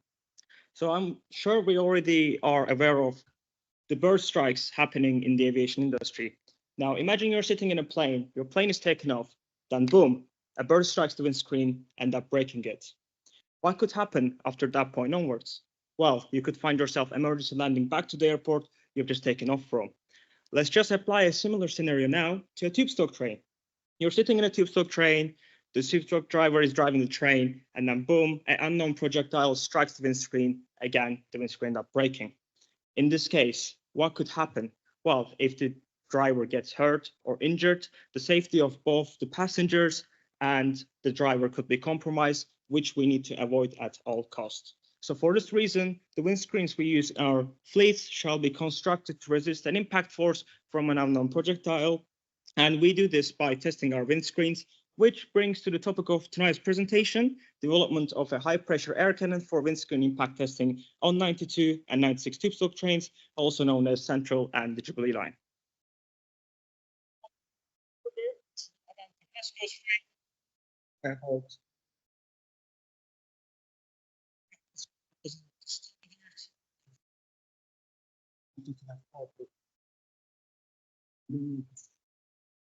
So a bit background on the project. Our windscreens used in our fleets are exposed to the risk of predominantly longitudinal impacts from ballast and other projectiles that can strike a windscreen more than the vehicle's forward speed. So like I mentioned, we should have windscreens to be designed to resist an impact of a projectile accidentally or deliberately hitting our windscreens. And the main criteria is that the projectile shall not pass through the windscreen. So during my first placement in TfL, we were contacted by the Central Line and the Jubilee Line teams, and they have asked us to come up with a way to test their windscreens. This is the reason why the project existed. in the first place. So the first thing I did for this project was to identify the current active standard. As you can see on the slide, the British European standard 15152, railway applications windscreen for trains. This is the current standard to follow to test your windscreens if you ever want to. So the two main points to take away from the standard are given on the slides. The first one is the required projectile impact speed. This is calculated through this formula for rail systems. It's the max speed of the line, time by 2. In our case, is 193.2 kilometers an hour. And the second key point is that the test projectile shall be fired using an air cannon or other suitable device. This is why I have decided to design an air cannon in the first place. So this is the initial concept design I have created for my air cannon. It's a very simple design. I'll go through it quickly. So the way it works is that we have three main components of a cannon: the air cannon pressure tank, a release valve, and the barrel. So the pressure tank is used to hold the pressurized air inside, which is connected to the barrel through the release valve. So the projectile will be sitting inside the valve, and once we open the valve, we would then take air from pressure tank and send it through the barrel, which would cause the projectile to fly towards the windscreen and hit. In my design, I have also included in a test gauge and a pressure regulator. These two components are needed so that we could see what kind of bars of pressure we add during testing, and we can regulate the pressure to the required pressure that we need during testing. I've also included a laser sight to point the cannon at the windscreen and a velocity measurement device because we need to make sure that we are at the right impact speed. Before I move on to component selections, I want to briefly talk about the projectile. So this is the projectile. You can see this is a bullet-shaped, very big projectile. The two main takeaways from this are the diameter and how much it weighs. Diameter is important because we need a barrel to actually fit with this projectile. And weight is important because it affects our performance calculations. Barrel selection. So this is the first component I have selected after seeing the requirements for the projectile. I have compared two options for the barrel, a Horn-steel pipe and a high-pressure PVC pipe. So out of these two, Horn-steel pipe, overall its properties came superior over a PVC pipe, and I found one online with an inner diameter of 95 mil, so it only made sense to go with the easier option. After selecting the barrel, I have done some internal ballistic calculations to see how much pressure is required to actually achieve the desired impact speed.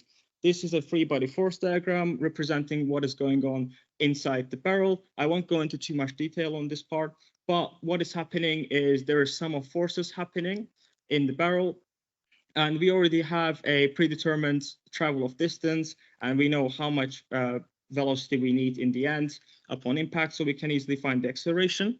After we have the acceleration, we can calculate the sum of forces happening inside the barrel, and once we divide those sum of forces by the cross-section area, we get a pressure requirement of 1.318 bars to achieve desired impact speeds. So after I have decided to select a pressure tank and a release valve, then I came across to this video on YouTube. Upon seeing this, I thought to myself, why am I selecting one myself? I'll just contact these guys called Martin Air Cannons and ask for a quota from them, because that's what they do. They manufacture air cannons, which I did. Thankfully, they have given us a very reasonable price, which I'll show in the upcoming slides. This is a Hurricane 4-inch model air cannon from Martin Air Cannons. It comes in 3 different sizes. I have selected the 150-liter option because it's the biggest size. Why not?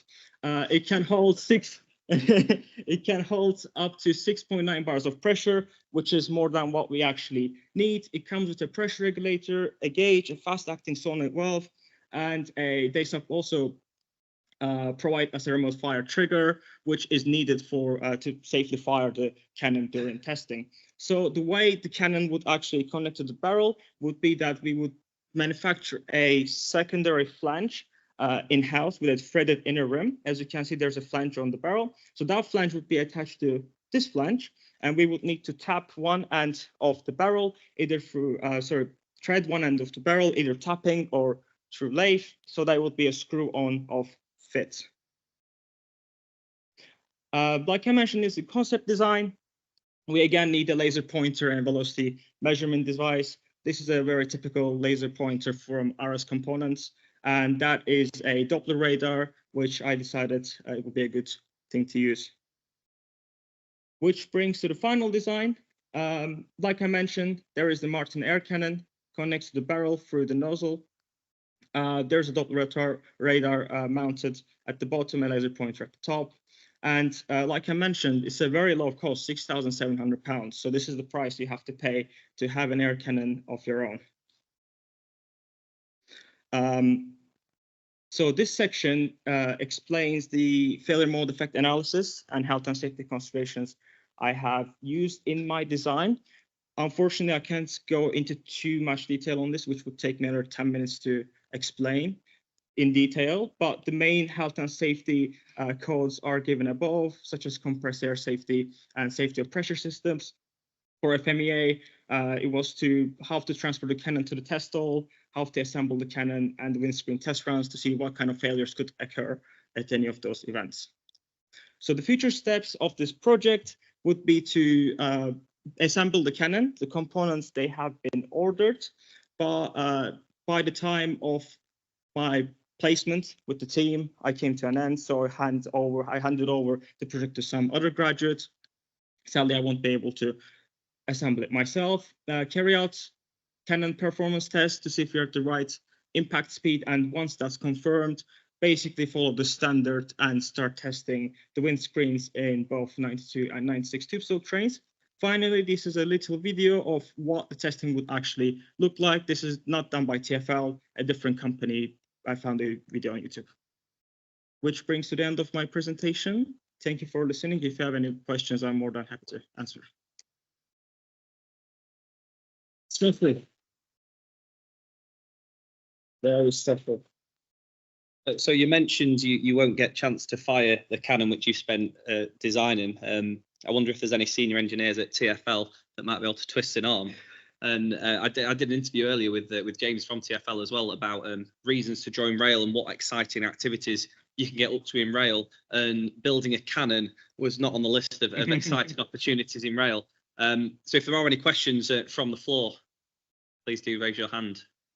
Mr. Pearce.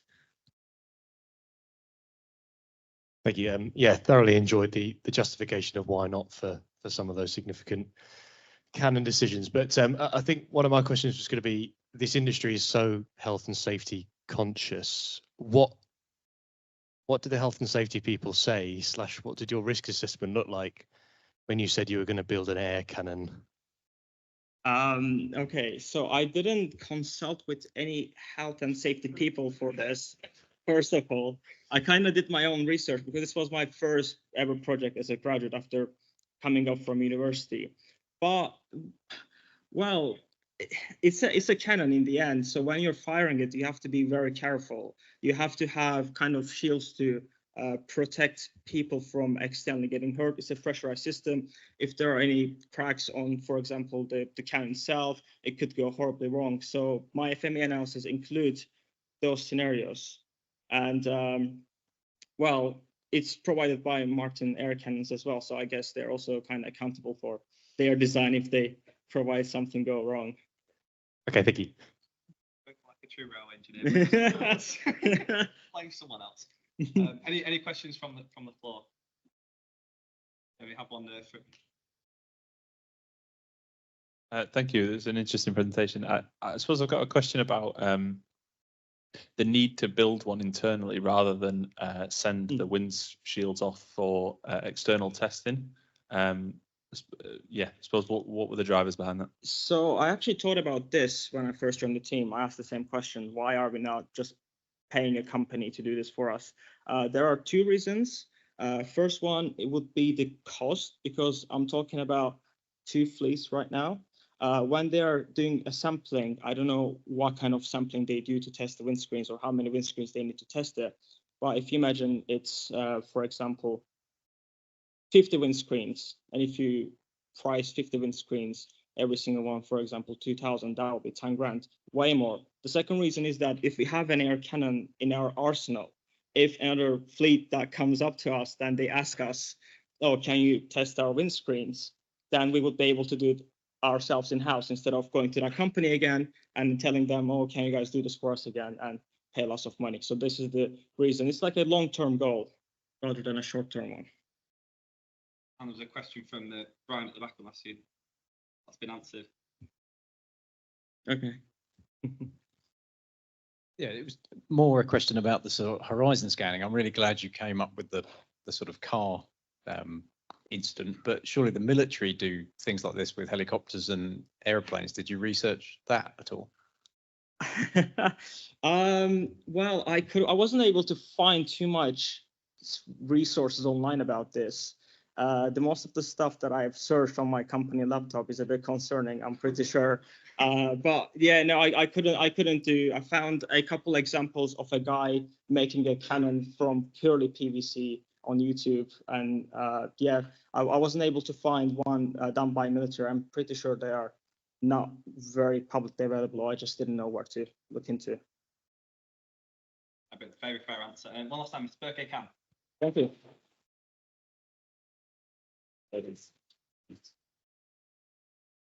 I think in the questions there was some takeaways. Obviously, we're looking at the front row, we're all young engineers fresh out of uni or apprenticeships, and there is a steep learning curve. When you join the industry, you think you've designed a cannon, but then health and safety things you don't consider, and that's a great part of the apprenticeships and graduate schemes that the industry offers is learning about the things you don't know coming straight out of university. And another takeaway was I'm going to look at a certain asset management company and see if we can add a cannon to our arsenal, as Verke so wonderfully put it. Which brings us to our final presentation of the evening. Please welcome, representing Milton Keynes, Gordon Potin.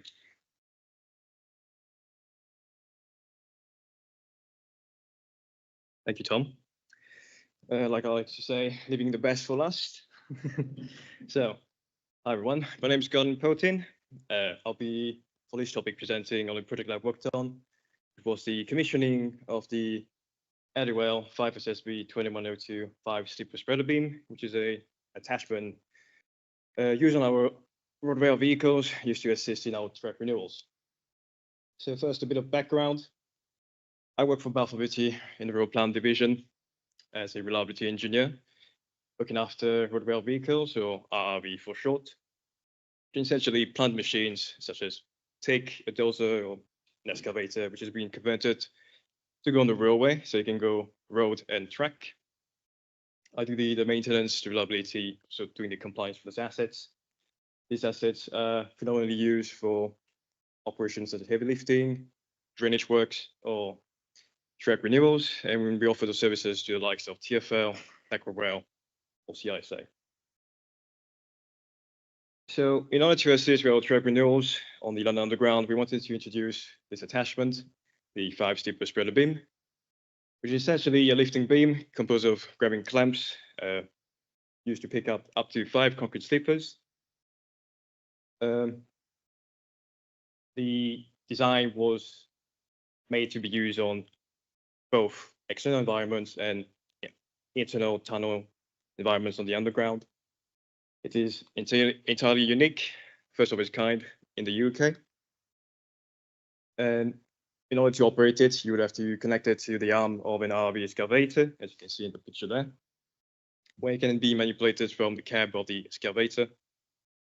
It has 3 main functions, such as a grab function to pick up slippers, thanks to grabbing clamps. It has a spring function, which allows it to space slippers evenly to desired length. And then finally, a rotating function, which allows to orient it 360 degrees in any rotation when you manipulate the sleepers. All those functions are hydraulically actuated, thanks to auxiliary hydraulic services, which are found on the arm of the excavator. So in order to commission this attachment, I was involved in 4 stages before putting it to service. Each of the stages provided a fair share of learnings, which helped me to learn a lot about commissioning. So for the commissioning process, there was the testing stage, the operation training, the maintenance, and finally the approval. For the first stage, the testing, I put the 5 slipper spreader beam through a series of tests to simulate the attachment under working conditions. Unfortunately, it failed immediately on the first testing. As you can see in the video there, when it was spreading, there was an imbalance in the spreading mechanism. It was spreading on one end faster than the other, which ended up causing the attachment to tilt on one end before it can straighten itself back. So I investigated that, and I found the imbalance. There was an imbalance in the hydraulic mechanism, where the distribution was not going through evenly, which probably need to request that the OEM install flow diverter valves to remedy the problem, as you can see in the picture. Once this was installed, this solved the problem, and with now the spreading is even.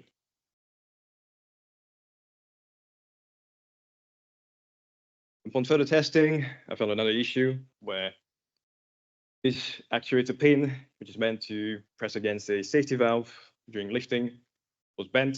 It was constantly bending. It was not fit for purpose. Predominantly because the bolt was too thin.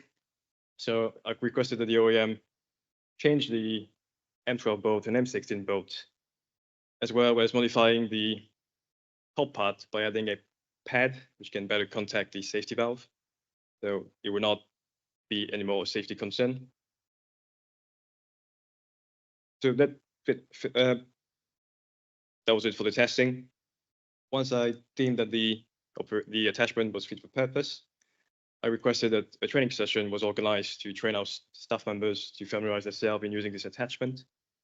I provided information on the usage, also provided the operational manual to the training assessors to organize their training session. My role was also to provide guidance on the proper usage of the attachment. For the next stage, for maintenance, I compile information to produce maintenance procedures for maintaining this asset. So I had to compile information from the OEM manuals, current maintenance procedures that we use, feedback from our technicians, and railway standards to craft the 6 monthly service, yearly services, and also pre and post use check instructions. These procedures were then reviewed by the maintenance manager. We then reviewed it. Once he approved it, he went on to instruct his maintenance team on the proper servicing of this attachment. Also, those procedures were then uploaded on our asset management system, which would then roll out servicing schedules and servicing checklists for the maintenance of this asset. The asset management system will also be used to track maintenance, faults, and repairs for the 5 SSV. So that assure the maintenance of this asset is guaranteed.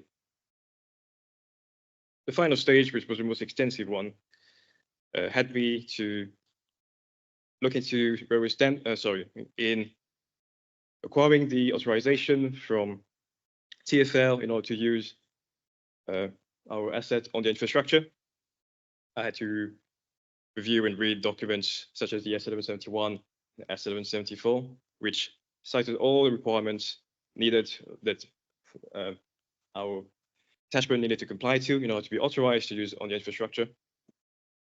So I had to compile technical evidence from documentation, manuals, information from the test data, information from the operation, training, maintenance service, all this gathered to be used as evidence to showcase that the attachment comply with all the requirements cited in those 2 standards. All this evidence was sent to an assessor at the TfL assurance body who reviewed it. Then I set up a live demonstration of the asset for the assessor to review it in person. He then provided a feedback with some recommendations that I needed to address in order to achieve the full compliance for my attachment. Once I addressed them, the evidence was sent back to the assessor, who had a final internal review. Eventually, the 5 SSB was authorized to be used on the London Underground. Once we got approval, we launched it on the Underground to assist in our truck renewals, which it had an immediate impact. It was able to lay up to 100 sleepers per hour on ballasted ground. It was capable of working in underground tunnels due to its short depths. We also use it to load and unload concrete sleepers from transport wagons as well, because it was such a great thing.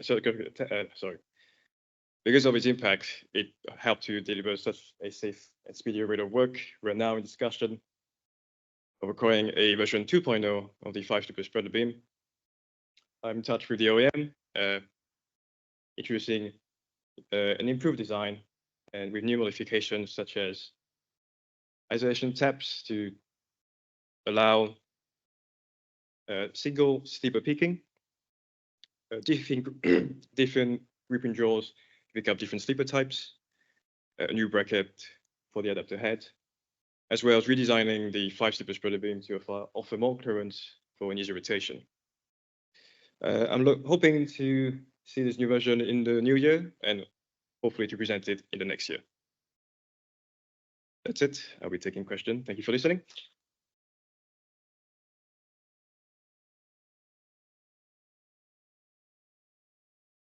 I think some of the elements I picked up on there that I thought were really interesting is how you designed the system, built it, seen problems and improved the design.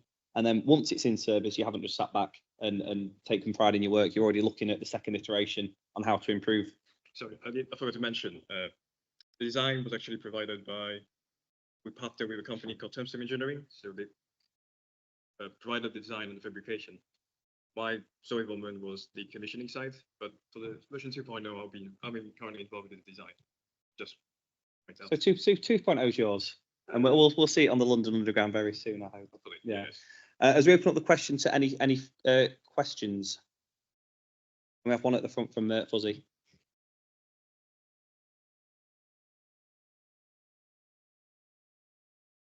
Hi, thank you very much for your presentation. This could have been a question for any of the presenters, to be honest, but what was your personal highlight of being involved in this project? I would say, I can't really pick up a single one. Probably, I think seeing it on the infrastructure being used, there was because it represents the hours of work required to commission it and launch it into service. Just seeing it picking up sleepers on the infrastructure and then properly being used, and I think that was I felt really honored when I saw that happening. So I'll say that I picked this as my preferred highlight. Thank you. Yeah. We have one right at the back.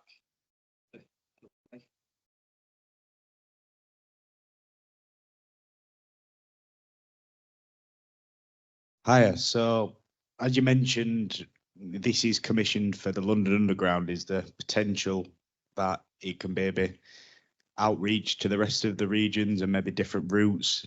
Is it applicable only for the Underground? Is that something which has been considered? So this specific attachment was specifically designed for the London Underground, or the TfL wider infrastructure.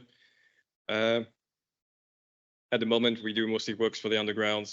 We do also work for the Network Rail. We have different attachments that we use on the infrastructure, not just the 5-sleeper spreader beam. We have also specialized beams like a 7-sleeper spreader beam as well, or a 4-sleeper grab as well, which is used for the infrastructure. But yeah, the opportunity arises, we could definitely look into that as well. We have time for one more question if there's any on the floor. Rebecca.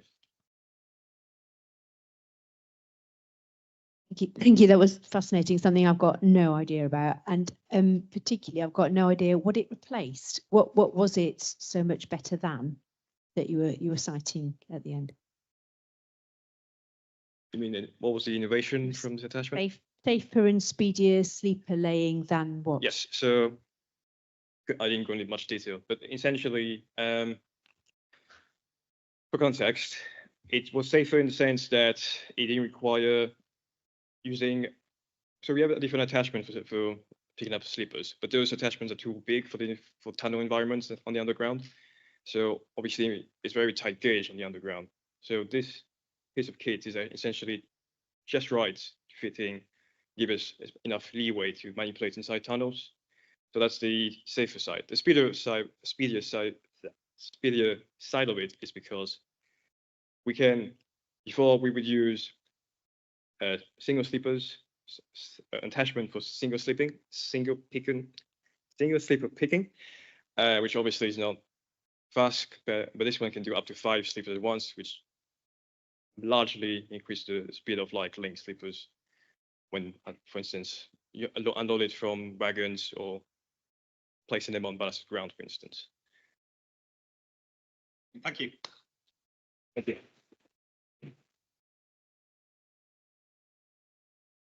And according to that clock there on the back wall, we've pulled up Andrew's AGM right on time. We've heard from 7 fantastic presenters representing each of the regions. They've all won their heat, so the quality of presentations we already knew was going to be high. But I don't envy the judges in trying to determine a top 3. So as I ask the judges to leave and deliberate, as we welcome Andrew Skinner to the floor to deliver the AGM, please show your appreciation for our 7 presenters in the usual way.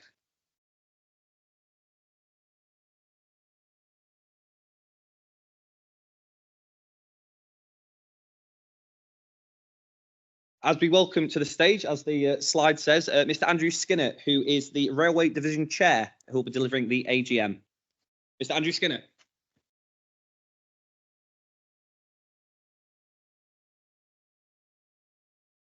Well, thanks very much for that, and good evening, everyone. I too was going to remark on those 7 presentations, those 7 excellent presentations. You all did really, really well to get to this stage, and the best of luck to all of you.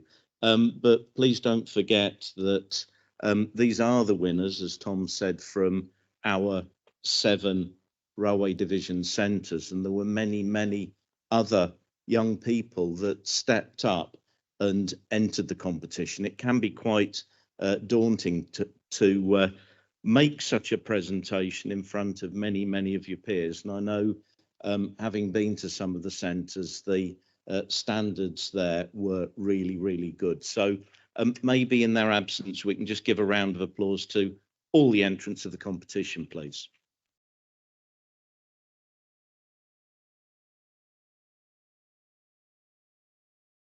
So as I was introduced, I'm Andrew Skinner. I'm the current chair of the railway division. I think I'm the jam in Tom's sandwich as a little bit of a filler. In all seriousness, I am here to conduct the railway division's 54th annual general meeting.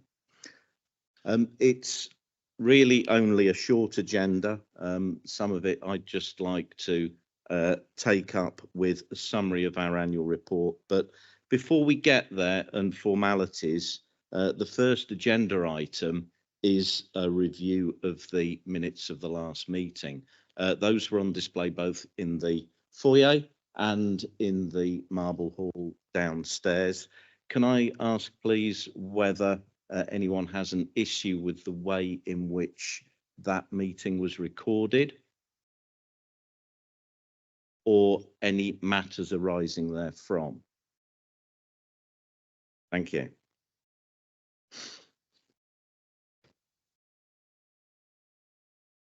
So it gives me great pleasure to summarise the annual report of the work of the railway division over the last year. And for me, it was quite a humbling experience to be asked by my peers if I would consider chairing the railway division. It's actually been a huge honour for me to do so as the 55th chair of the division. Tom's reminded us of a little bit of history, and we have a proud tradition as a railway division, both as part of the Institution of Mechanical Engineers and before that the Institution of Locomotive Engineers. And it was from that organisation that we merged with the IMechE in 1969, and the railway division as we know it today was born. I had 3 priorities during my year as chair, and I'd just like to outline those and a little bit of the work that has gone on around them. The first one, which is really, really apt for this evening, is young people. And people shape the industry, and young people are our future. And I was really, really pleased to be able to help and support the young members with their buddy scheme. The board and I provided support to bring that to fruition, a scheme that allows young and new engineers essentially confidential advice, signposting, if they don't really want to ask their colleagues or their employer. We launched it at the annual lunch a few weeks ago, and take up already has been really, really good. Attending the Railway Challenge competition we have again for young people and academia, either separately or in combination, was actually a hugely rewarding experience. It was absolutely fantastic to attend the event last June at the Stapleford Miniature Railway just outside Melton Mowbray, and here's a piece of that railway sitting waiting for the prize winner tonight. We had quite a good number of entries, and it was really great to be able to spend a couple of days just wandering amongst the entrants, talking to them about the innovations in their locomotives, and just talking through some of the real life problems that they were experiencing. I'm currently working with the young members to help them shape this year's event. That's the Young Engineers and Apprentices Railway Seminar. That event will be held in Cardiff, and I'm using my local contacts to provide them with as many opportunities as I can to expose them to experiences they might not yet have had. So I look forward to further developing that with them.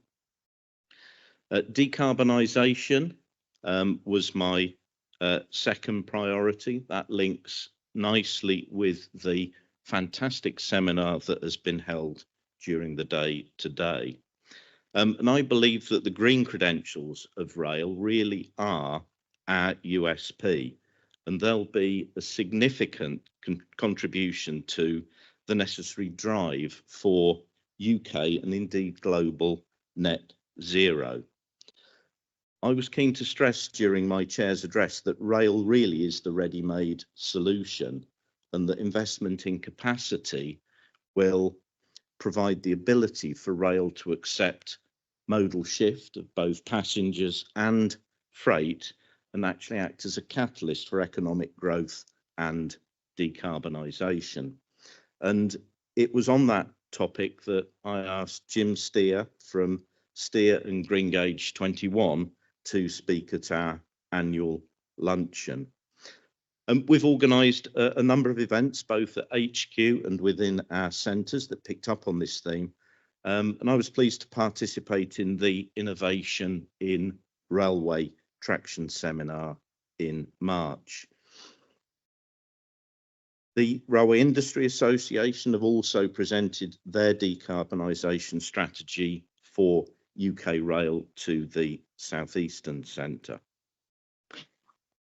My third priority was IMechE governance, stability and finances that are able to support both it and our future.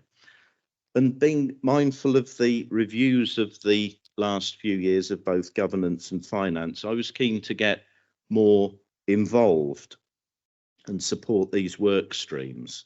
And I also wanted to ensure that the railway division was part of the knowledge of the current situation. So I joined the council governance subgroup and contributed to their work, and have remained close to council activities around finance.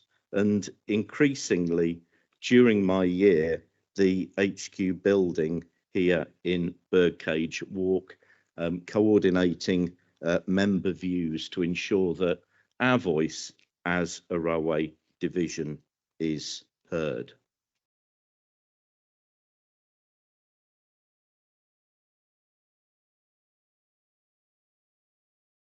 So in terms of highlights of my year, I really enjoyed my chair's address, an opportunity to take that to the 7 UK centres to meet our many volunteer committee members and other members of centres. And I was grateful to be shown some of the areas of interest close to those centres. That included the Christchurch Tramway Museum and the North Yorkshire Moors. But on a more current note, it was really great when I was with the Scottish Centre to partake in an event that's known as Lunch with the Chair. Lunch is actually a very small part of the day, and it principally consisted of an opportunity for a couple of visits with a lot of Scotland's young engineers, both from leasing companies, train operators, freight operators and Network Rail, to have a little look at both Shields Road Depot and Broomloan Depot, the depot for the Underground or the Clockwork Orange, although it's not going to be orange for much longer. That was quite humbling for me, having the opportunity to be with young engineers, for some of them on their first depot visit, and to actually be able to engage and talk to them about a lot of the engineering that was in front of us. I've already mentioned the Railway Challenge. That was our 12th Railway Challenge. As I've said previously, a fantastic weekend, won by the Poznan University of Technology in Poland. The young members have contributed significantly during the year to that railway's infrastructure. They've helped lay a link line from the current layout to a turntable that is about to be completed. So that gives the railway some additional infrastructure, but also for our Railway Challenge, it increases our capacity for entries from around 10 or 12, conceivably up to 30. So we're very much now working on plans to attract more entrants and make that competition bigger than ever. The Railway Division's technical tour goes from strength to strength. I actually joined the organising committee almost by accident in 2021, and as ever, it's one of those whirlpools that once you're caught up in it, you're really in it. But in all seriousness, I quite enjoy the organisational aspects. Last year, we took 38 people, many of them young people, to Scandinavia. We started off in Finland, we moved through Sweden, passing through the Arctic Circle, where we ended up in a place called Kiruna that's got a mountain. And underneath that mountain is the world's largest iron ore mine that's 125 years old. That really was the highlight of the visit, where the vast majority of us got to go underground to the visitor centre, way below the surface at 540 metres down. But for 8 lucky participants on the tour, they got to go down to the production level, and you aren't going to mishear this. That's at 1,365 metres, 1.4 kilometres underground, where they witnessed the standard gauge captive railway that brings the ore to the bucket loaders that bring it up to the surface. So that's just one example of the sort of exposure on that technical tour. Particularly, we can give to young people. And indeed, we followed the route of the iron ore trains across into Norway to Narvik, to the export port, where we almost followed it to conclusion, walking along the conveyor loaders, but just stopping short of jumping into the hold of the ships below us. One of our biggest event of the year, of course, is our Railway Division annual luncheon. That was held on St David's Day in the Grosvenor House Hotel here in London. An absolutely superb event, and it was lovely to see over 1,100 industry colleagues and friends join us for that luncheon, allowing new friendships and contacts to be made, as well as catching up with others.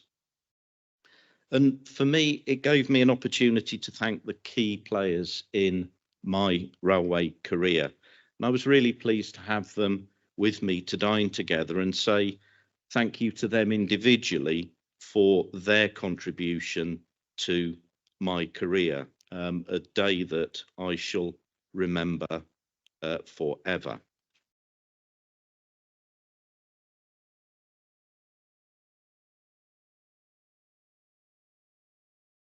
I just want to mention diversity, equality and inclusion, because it was at the annual luncheon that we partnered with Women in Rail, both to promote them and the joint Women in Rail and Rail Industry Association ED&I Charter.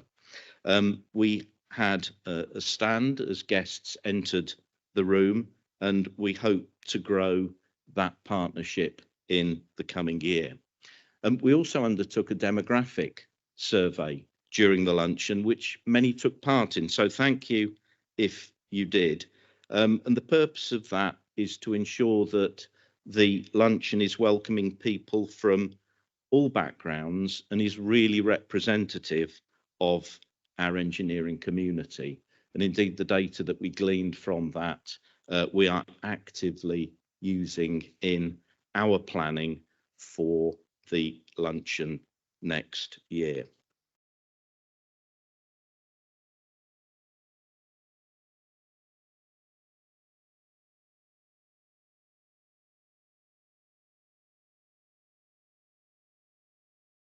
So just to start to wind up, I've not had the knock at the door yet, so I'll keep going with really what for me is the most important part of my summary. The division continues to be one of, if not the most active within the institution, and that is down to the volunteer effort of many, many people. I've really enjoyed my year that's not quite up yet as chair, meeting many more people in the division than I've ever met in the past, particularly, as I said, during my chair's address, going around the 7 UK centres. It didn't quite stop there. It went online to Oceania. So that was a 7:30 in the morning broadcast to Australia, New Zealand, Hong Kong and Singapore. And only 2 weeks ago, it went across the water more locally to Dublin, where I had the pleasure of addressing the IMechE Dublin and Engineers Ireland in the Irish Railway Record Society offices. I'm grateful for all the support that I've received and continue to receive during the year from my fellow board members, committee members, centre chairs, and the many, many other members and supporters of the division. I also want to acknowledge the support that we as a division receive from the IMechE staff, and we really value their contribution to us. I've received much ad hoc support from our board advisory forum, which I very much value, and I'm grateful to our immediate past chair, Noel Travers, for coordinating much sage advice from that group of wise people. So to you all, thank you so much for supporting me during my year as chair and for everything that you do for the division. I very much look forward to continuing to support the board, my local centre and the division in the coming years. And finally, it gives me great pleasure, and it seems rather odd in his absence because he's head judge, to announce that the Railway Division Chair for 2024-25 will be Ian Ray. Ian is the Strategy and Sustainability Director of Brodie Engineering, a Chartered Engineer and member of the IMechE, and he holds a BEng in Electrical and Mechanical Engineering, as well as an MBA. We're going to return to a bit of a common theme now because Ian is hugely passionate about supporting and developing young people. As I've already mentioned, as a member of the Scottish Centre, he hosts that event that is Lunch with the Chair every year, a thoroughly enjoyable event. And I know Ian continues to support young people, and he's doing that particularly so in his local centre in Scotland, forming a team for our Railway Challenge. And I wish Ian well as he becomes the division's 56th chair, and really look forward to working with and supporting him during his chair's year. The deputy chair for 2024-25 is in the room with us. Rebecca, do you want to just stand up for us? Is Rebecca Sellick? Rebecca is the Business Development Director, UK and Europe at Cordell Group PLC. So thank you for indulging me. I just thought it would be useful to give you an update on what we've been up to during the year and some of our coming plans.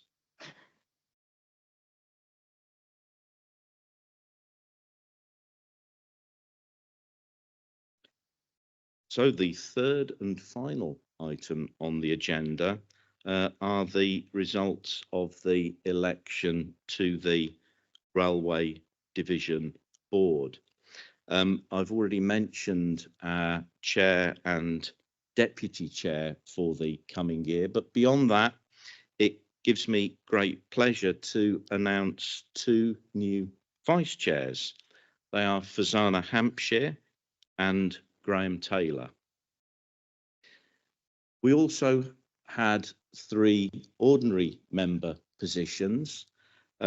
These were contested through an election. We had more candidates than places, and I'm very pleased to say that we have 2 ordinary members joining us for 3 years.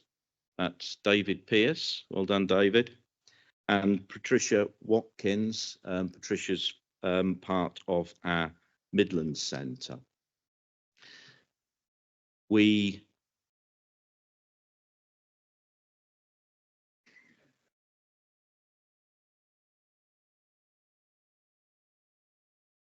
had a third vacancy for a 1-year term, and I paused slightly to allow you to come into the room, Emil, because you were successful in that position. So those are the new ordinary members joining the board.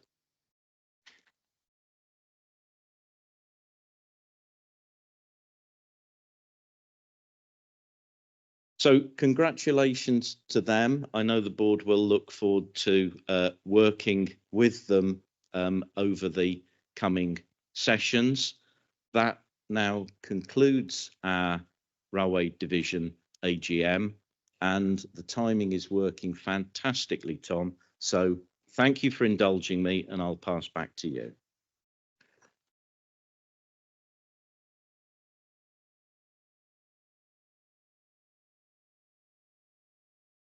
this is the bit we haven't rehearsed, and I'm glad Ian didn't go too far down the row.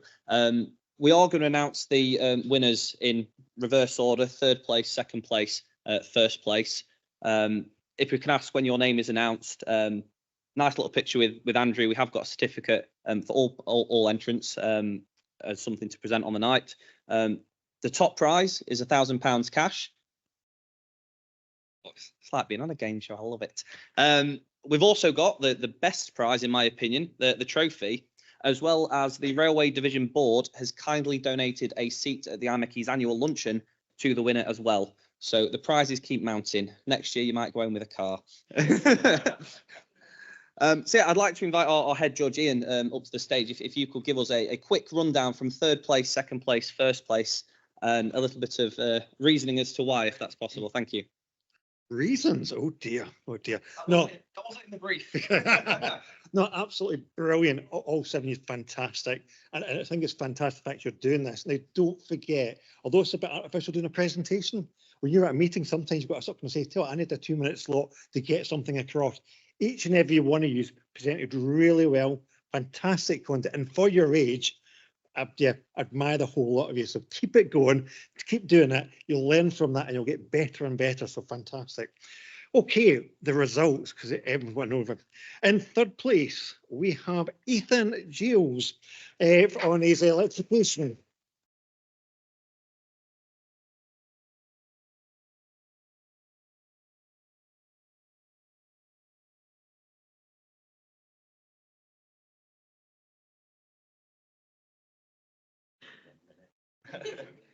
Someone didn't rehearse this bit. Thank you.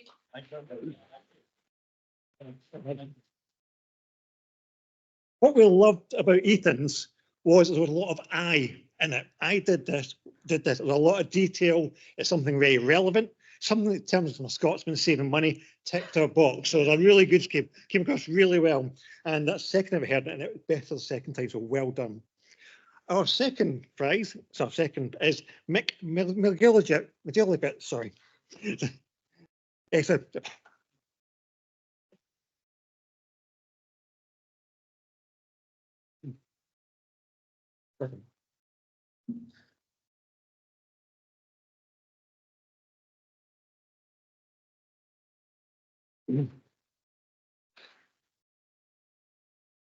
What we loved about your one was you take a very basic thing of doing vehicle surveys that happens all the time, rethought how to do it, and make some nice visuals. Your visual aids and that were absolutely excellent. I look forward to seeing that being put in action.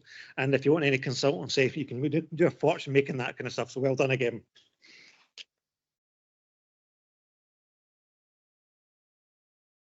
Now, a winner, and that's a fantastic presentation, was Callum Nicholson. Well done. You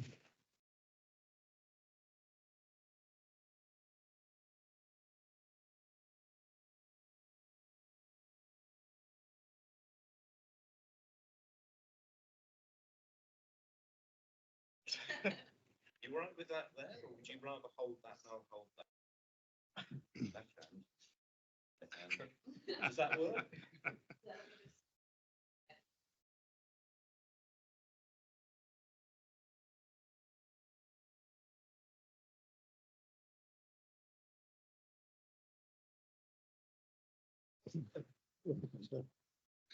What we loved about that one, obviously cutting edge technology on an 08 shunter is just a lovely mix. I've actually done 3 years on a hydrogen train, and I learnt from that tonight. So some bits in terms of explanations of the pressure release valve and all, some really good, well presented, and I learnt a lot from it. So thank you very much. And again, from the judges, well done, fantastic. And yeah, keep at it. It's brilliant. Thank you.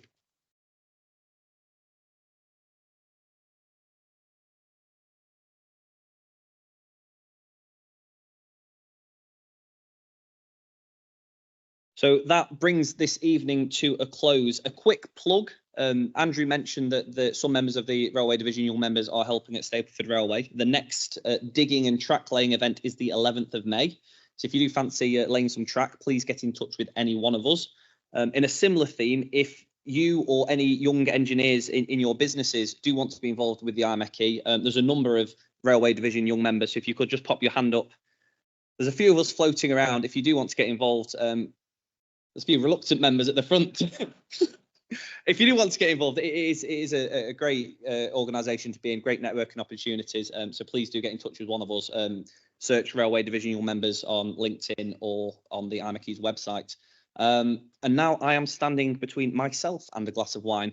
So I'd like to thank the IMechE for hosting us in the lecture theatre. I'd like to thank all our judges who had a very, very difficult decision. And once again, finally, the finalists and our winner, Callum Nicholson.